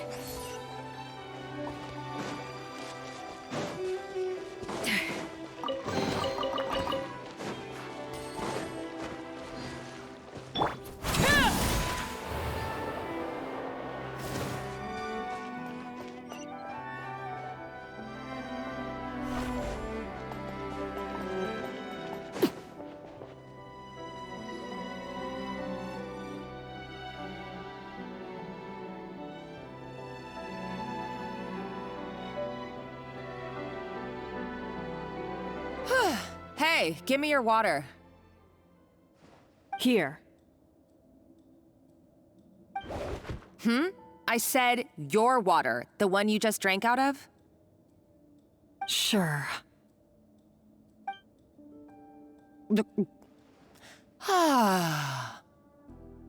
All those years slaving away under Escoffier, and then you. Today, it's finally paying off. Not only have I found the ruin that Savelli kept hidden, but I also get to boss you around like my little lapdog. Hey, go scout ahead for me. If we need to do any more blast tunneling, I want to know where to lay the explosives. Did you not hear me? Get going. Why don't you do it yourself? Oh, when did you learn to fight back? You're always so compliant when I give you instructions by letter. That's because you threatened to expose me for the Lumiline incident. I swear, if I'd known what you were planning, I'd never have... Ha! Don't be so self-righteous. Admit it, you've always been jealous of Escoffier. That's why you lapped up everything I told you. You were terrified of her finding out about your part in the Lumiline incident, and you resented the way her reputation hung over you. So you jumped at the chance to convince yourself that she was the villain, that she deliberately hid her secret recipes from you just to hold you back. It was the only excuse you needed to justify getting back at her. First, idolization, then jealousy, suspicion, and self-deception. That's what this comes down to. It was the same story with Savelli and my ancestor. He offered Modeste his friendship only to murder him out of vanity. He promised to explore the world with him, only to later destroy all records of their adventures. It's a miracle I even found this place. You have no idea the countless hours I spent piecing it all together. So you see, you're no better than Savelli. If you can't beat him, betray him, right? I am no Savelli, nor will I ever be. Oh, put a lid on it. You really think you can absolve yourself of your vindictive and jealous behavior now? Just because you finally realize that Escoffier never kept any secrets from you? You didn't show any remorse when she left, or in the cooking contest. Why start now? You have no right to redemption. You're right. I don't deserve her forgiveness. But I am done being bullied into submission by you! Ooh, feisty. But you should watch your tone. Talking to me like that could get you in big trouble. I somehow doubt that, since I poisoned both our water bottles. What? Ever since I learned the truth, I've been biding my time, waiting for this moment. You've played me like a fiddle for so long, and now this is payback! But you drank it too! It's what we both deserve. This is the price we must pay for betraying Escoffier. You'll die here with me, Monica! You.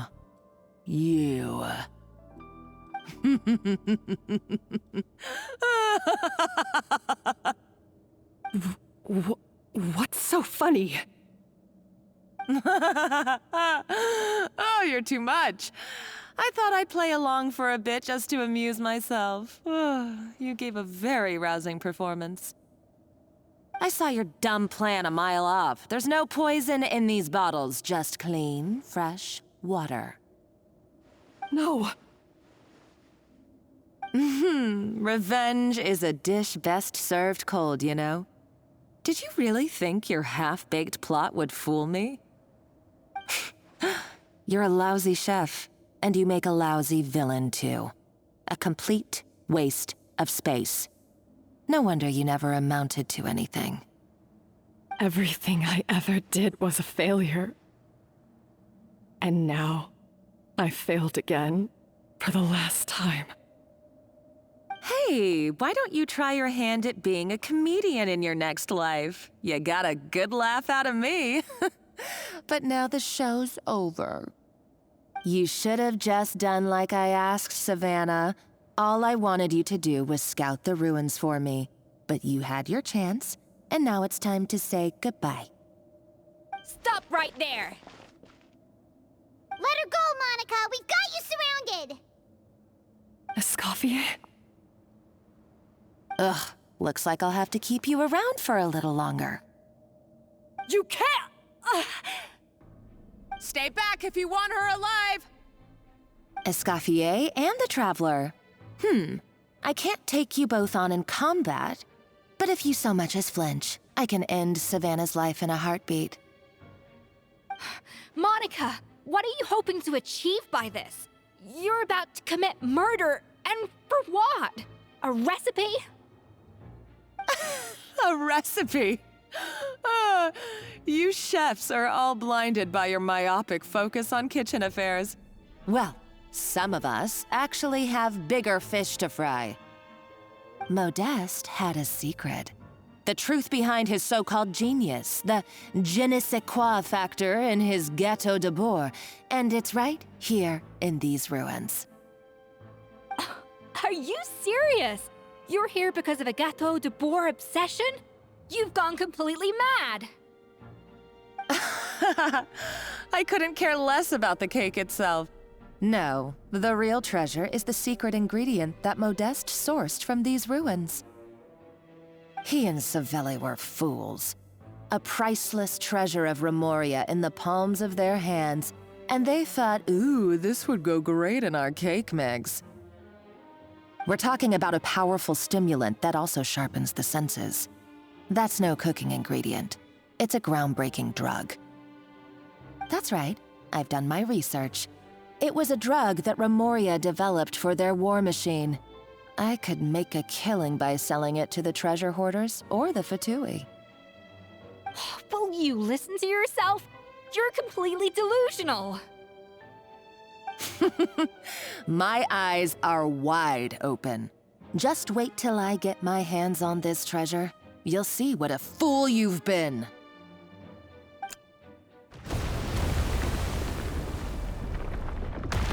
Wait, what's that sound?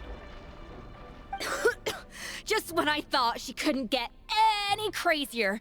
She's lucky the whole place didn't collapse. Uh-oh, Savannah's gone too! Monica must have taken her. Oh, what a coward. She's only taken her hostage because she knows that she's no match for you. That's true. Even if she finds the treasure, she'll need Savannah alive if she wants to get out of here in one piece. Oh, well, our path's been blocked, so let's look for another route.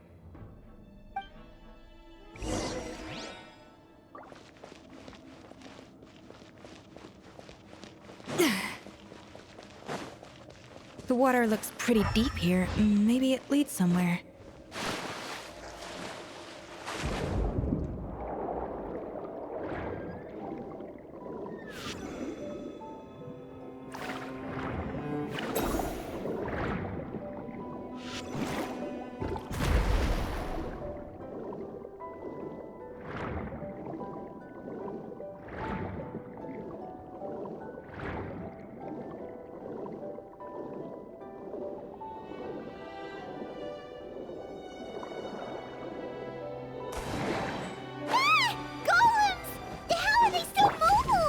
They were probably awakened by the explosion just now. Alright, Knife Skills 101. Time for some rough chopping.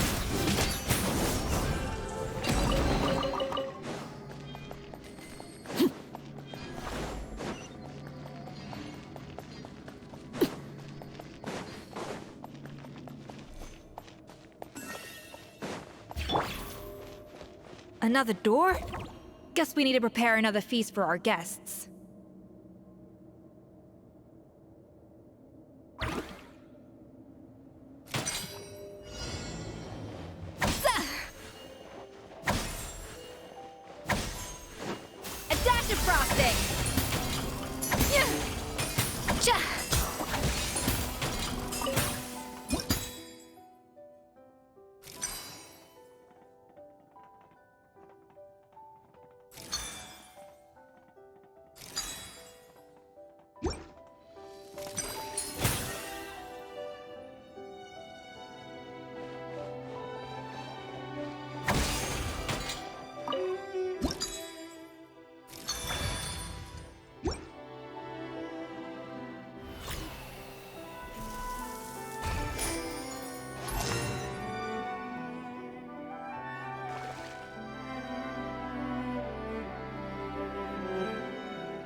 It seems to really like the texture of Rome maritime flowers.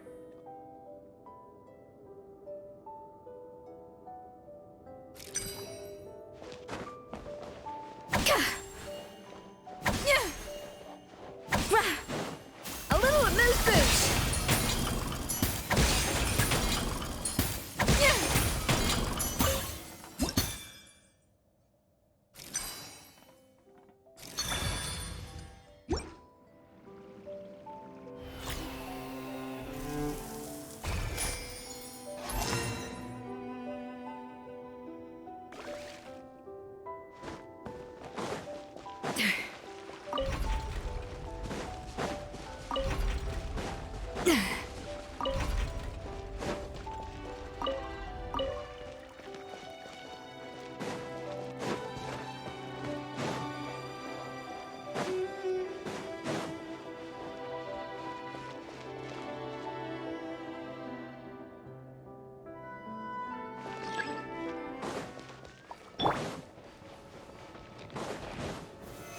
Stabilize!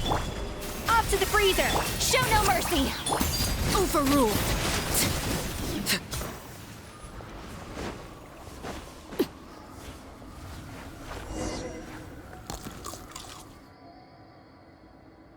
I never knew you could process Lumitwol like that.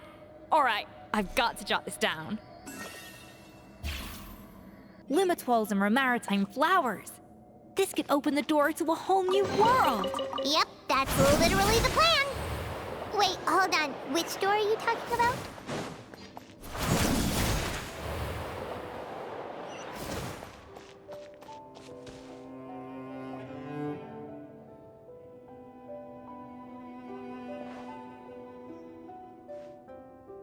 That's strange. These don't look Romorian to me. More like last century Fontaine. Adventurers from last century Fontaine, huh? Oh, Modeste and Savelli, do you think they camped here? By the looks of it, this was a one-person camp. They adventured together, but maybe one of them came back alone at a later date. Huh, you really think so? Trust our adventurers' instincts. We're pros at this stuff, just like you're a pro in the kitchen. Okay, well, the Traveler has more adventuring experience overall, but Paimon's definitely a pro rummager from all those treasure chests. Darn it! Paimon was just about to show off her rummaging skills! Huh, no kidding. Are all adventurers so obsessed with journaling? I mean, I guess I take a lot of notes when I'm cooking as well, but I thought that was just me. Anyway, let's find out who was here. It's been years since I've last visited these ruins. It's exactly the way I remember it. This place probably hasn't changed in millennia. Sadly, up above, on dry land, everything has changed. The treasure of Remoria. That's what we used to call it. Modeste was right about its potential. It turned Gâteau de Bourg into a national sensation. Our limited stock of the substance meant that the gâteau could only be produced on a small scale. But this only drove up the popularity all the more. Modeste was right about that too. He predicted all of it. He was praised as a genius, while I, as the one person who'd ever disagreed with him, was labeled a talentless fool. Modeste tried his best to console me, but I knew better than anyone just how great the gulf was between us. Our conversations grew scarce, and we saw less and less of each other. I didn't fight it. He had new friends and a career of his own. Why invite further disdain by inserting myself where I did not belong? I told myself that maybe one day, when I finally created a masterpiece of my own, I'd be able to face him without shame. Or maybe one day, when I've put these feelings of self-loathing behind me, I'd be able to ask him with a smile on my face, how about we go on one more adventure, for old time's sake? Unfortunately, that day will never come. So it was Savelli. From the sounds of it, he came back after Modeste had already died. I always thought it was just a legend. But if it's true, then this must be the place where they found their secret ingredient, the birthplace of Gâteau de Bourg. In that case, what does that say about the death of Modeste? If it's all true, maybe Savelli really did have something to do with it. The taste of Gâteau de Bourg has changed. Modeste was convinced of this, even though everyone swore they couldn't tell. Being the perfectionist that he was, he refused to accept even the slightest flaw in his work. He stopped all sales of the product, locked himself away in the kitchen, and worked day and night, vowing to find out where he had gone wrong. But as he baked and taste tested over and over again, he found he only strayed further and further from the original taste. It was only when he was sipping on coffee one day and realized he could not taste the bitterness that the truth finally dawned on him. What had changed was not the gâteau, but his sense of taste. The treasure of Remoria stimulates the senses, taste included, and invigorates the spirit. In the short term, it offers people the ultimate gourmet experience, but in the long term, it dulls their senses entirely. In hindsight, it made perfect sense. After all, why would a culture that sought liberation from the constraints of their bodies care for the loss of their senses? But we realized it too late. We were just too late. Over the course of his many culinary experiments, Modeste exhausted the remaining supply of the treasure of Remoria. He consumed it all himself.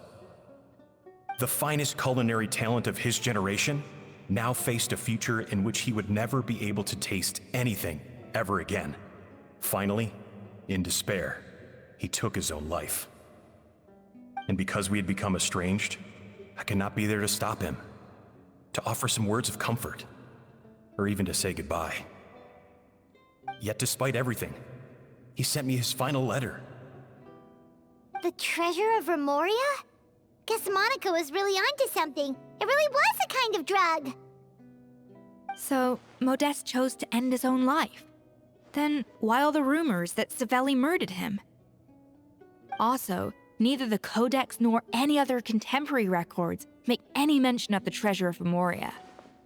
It's almost as if someone deliberately erased it from history. Modeste told me everything in his final letter. His was a tale of how even a genius could fail, and how much more devastating it is when it happens.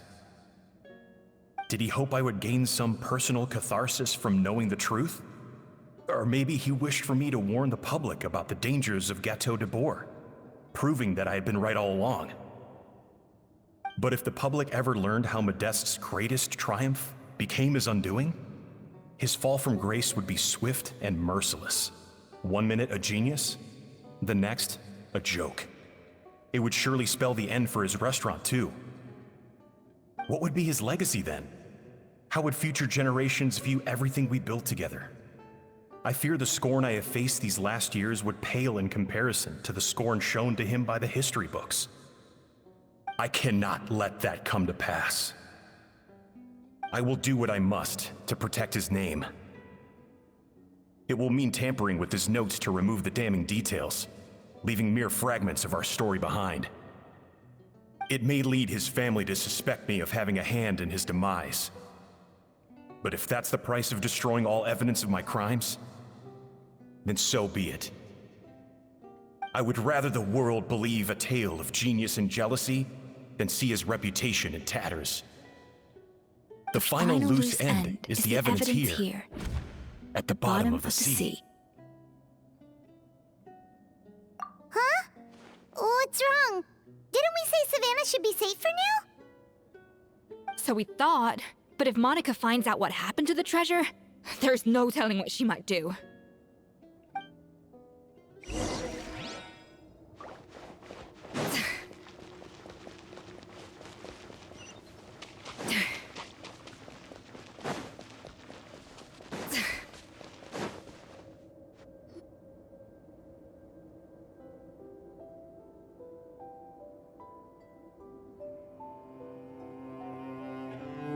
The treasure of Remoria. I have found you at last. Savelli, you tried your best to bury the truth, but you underestimated the children of Modeste. Some fragments of his diary escaped your clutches, and we have held on to them for generations. But I have to thank you too, Savannah. Without your help retrieving the Codex, and with it the last piece of the puzzle, I may never have found this place.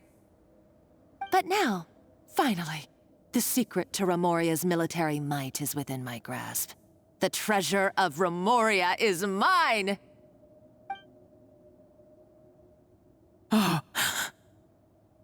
It's empty? It's empty?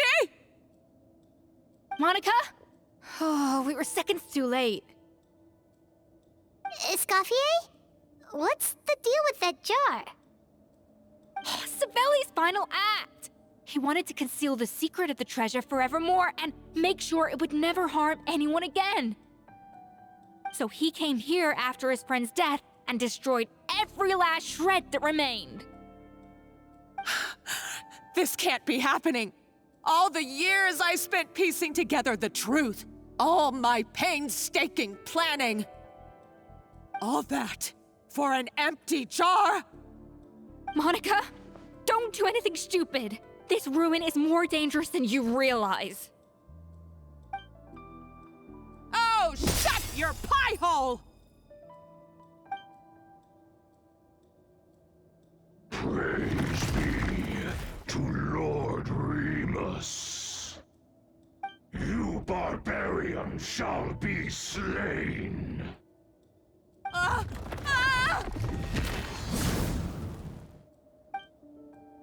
She's a nutcase! A liability to herself and everyone else. Well, now it's up to us to clean up the mess she's made. Take these golems out!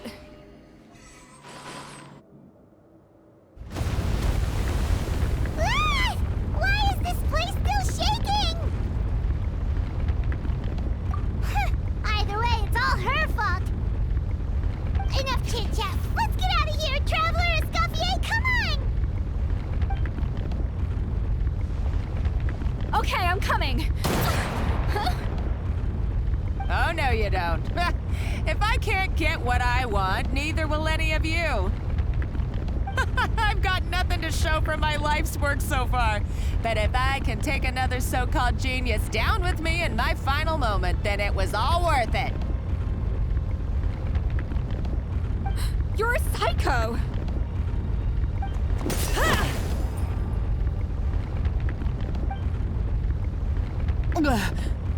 Savannah? Oh, when did you wake up?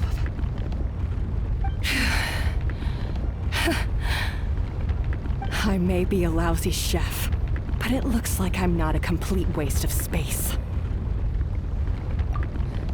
Traveler? Okay, let's go!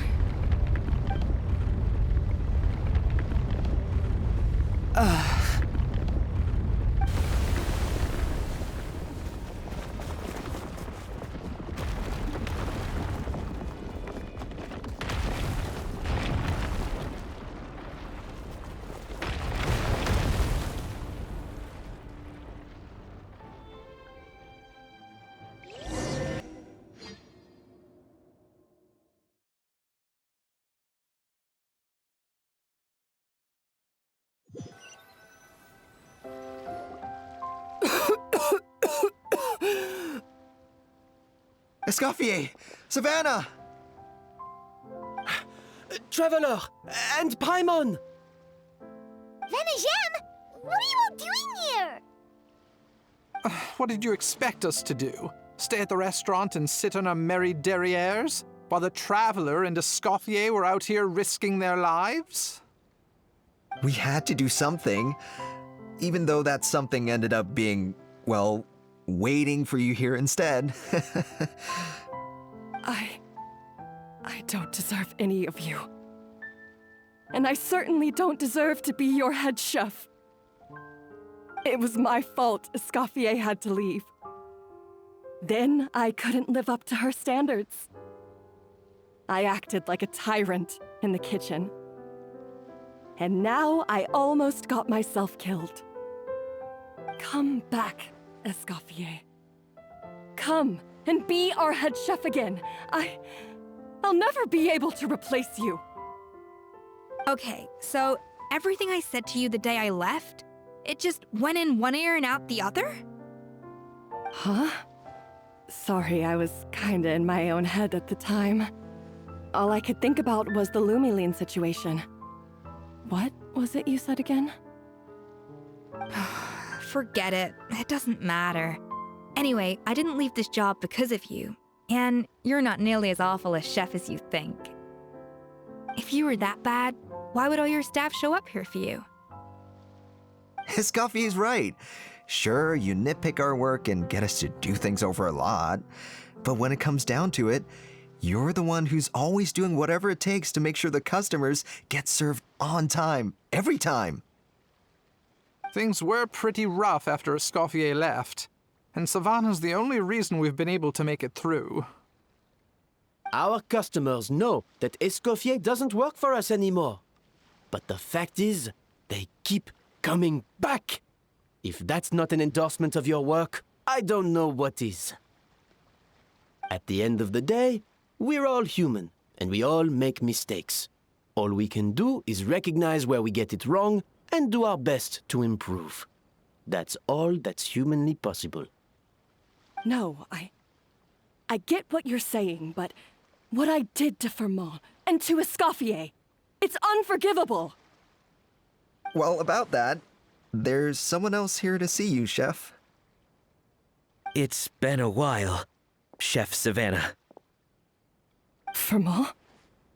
I'm so sorry. I put far too much pressure on you. And the way I stubbornly refused to go and see you after you fell ill. There's no excuse. But I'm too late, aren't I? The damage is done. I heard that you can't even hold a kitchen knife anymore. Actually, I think I'm going to be just fine.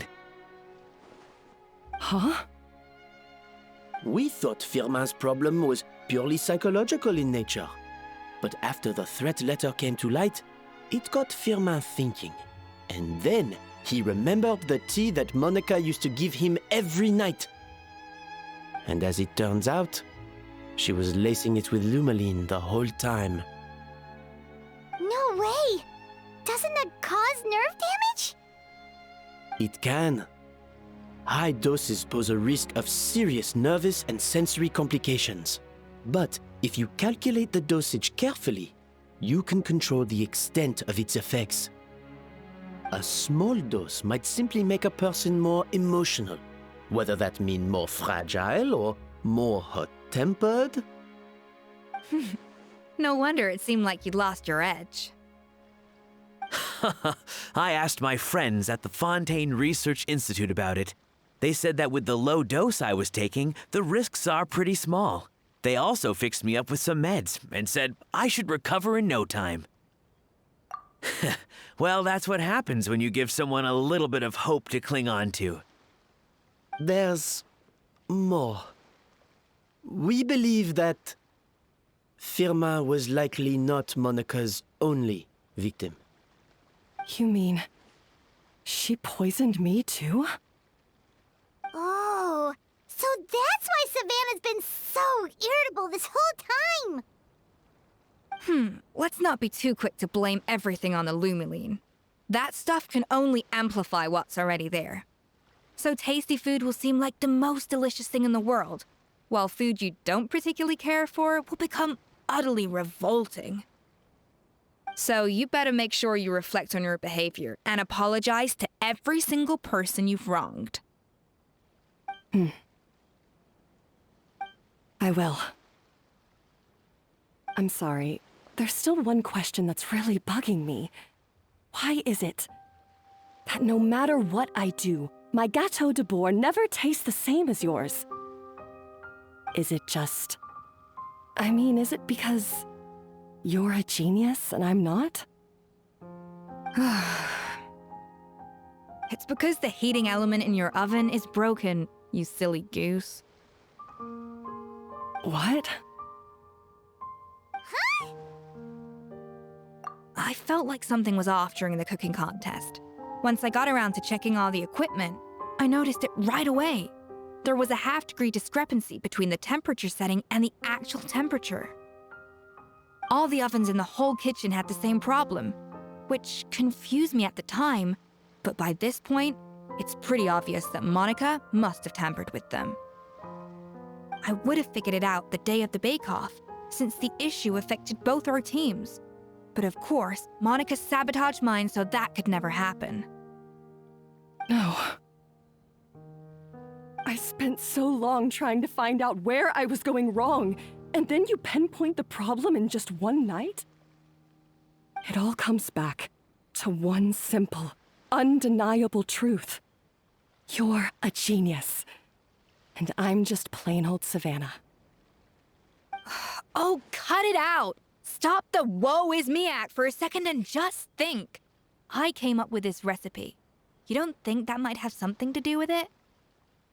Do you know how long I spent perfecting my Gâteau de Bourg? 3 years! 3 whole years! I know this dish inside out, back to front and upside down. And you've been head chef now for what, 6 months? If that? A couple hundred failed attempts, and you're gonna throw in the kitchen towel and declare you'll never be successful because you're not a genius.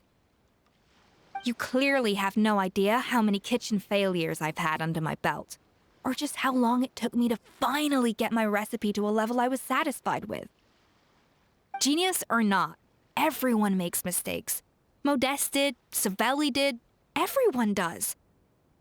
You're only a lousy chef if you don't face up to your mistakes, learn from them, and then keep chipping away until you crack the problem once and for all. Surely you haven't forgotten all that.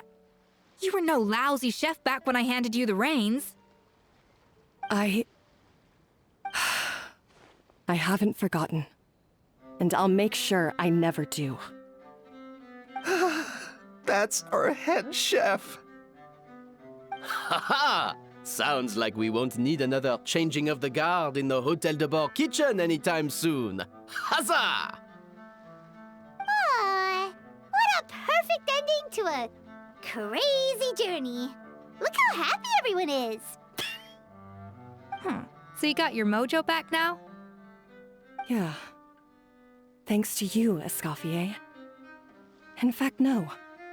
Thanks to all of you. Aw, friends again. So nice to see them finally settle their beef. Good. So now that's out of the way. It's time for payback. You cheated in our last bake-off, and I demand a rematch right now. Huh?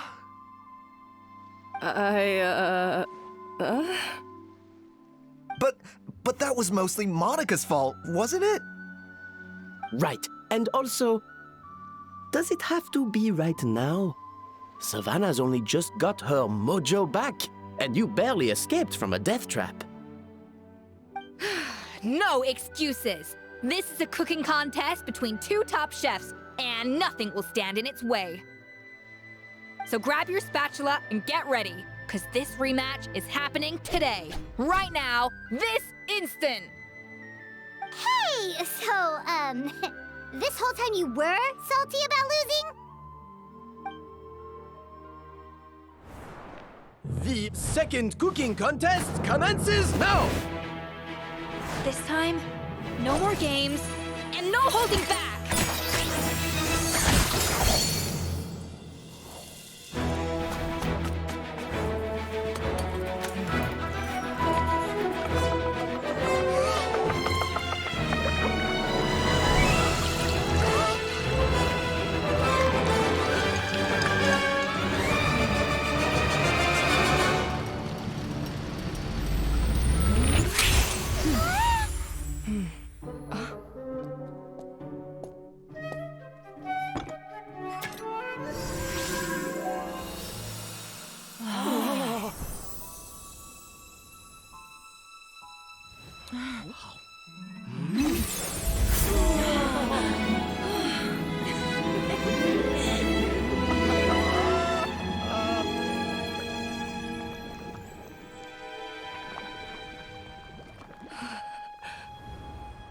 I feel like I don't have the right to be here. Hey, what are you so afraid of? You can't unbake it now. And if you don't serve it, then good or bad, you'll never find out how to improve. If you're too scared to fail, you'll never know what real success tastes like. So? Embrace your failure. Taste it. Digest it. That's the way to success. I don't know. Sounds like it's easier said than done. I'll do it.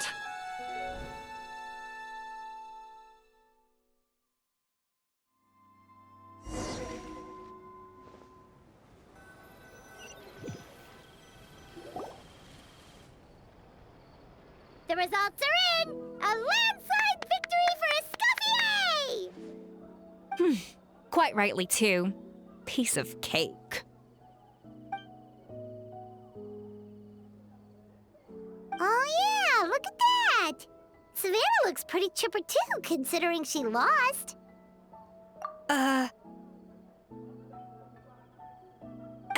Now, where were we?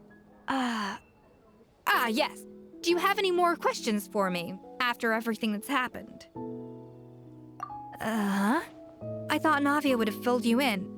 And actually, I said all this to Savannah before I left. Although, as we saw, I don't think any of it sank in. I had 2 reasons for leaving. One was the food safety incident, of course, but the other was that the Hotel de Boer had reached a point where it didn't need me anymore. So I decided to step down and look for new opportunities to improve myself. Improve how? Well, a while back, I got to know a fellow chef from Liyue, and in her, I saw so many new possibilities. She has that same adventurous spirit that Modeste and Sibeli had in their youth. Slime mucus, lizard tails. With her, nothing's off the table.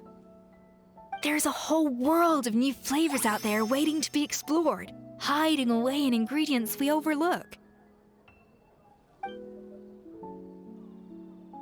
Case in point, remember those Romaritime flowers down in the ruins? I used them in the cooking contest just now. Did you taste the difference? What? Paimon didn't notice at all. Half of the art of cooking is dissecting the recipes of previous chefs and figuring out the exact constellation of elements that gave their work its signature taste. And the other half, it lies in freeing yourself from the confines of the kitchen. You've got to go out and explore the endless possibilities out there. Uh-oh. Paimon's suddenly not sure she wants to try your cooking anymore.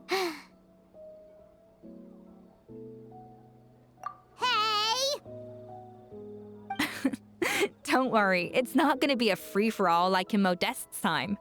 Before I put anything into my food, I'll obviously do my research, make sure it doesn't contain any harmful substances. In the meantime, take this. It's a recipe for Petit Gâteau de Boer revised version. I tweaked it to suit your needs as busy adventurers. Hope you enjoy, and remember, feedback is always welcome. All right! So, do you ever see yourself returning to Hotel de Boer? Oh, of course. I've already promised Vanishem that I'll come back every once in a while to make sure the quality of the food remains at an acceptable level.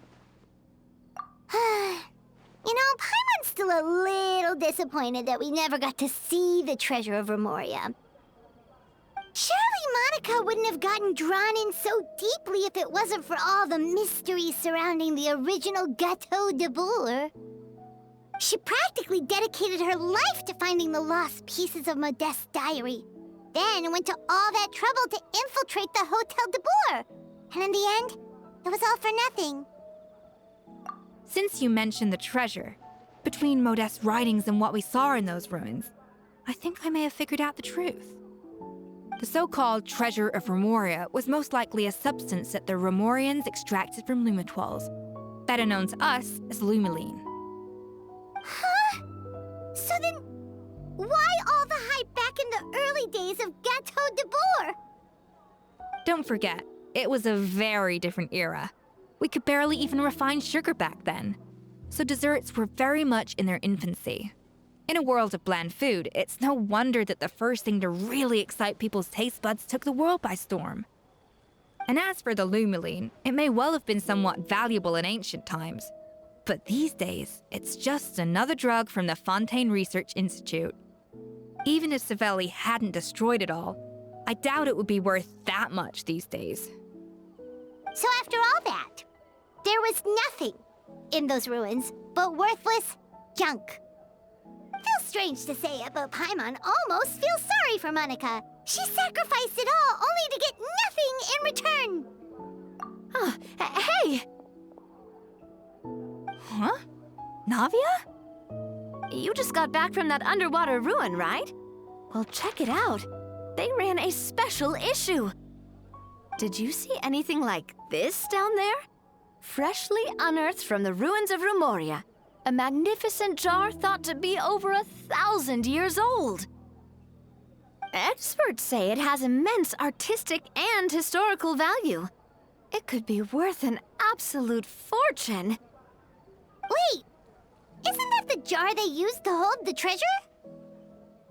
If only it was still in one piece. Some butterfingers must have dropped it or something.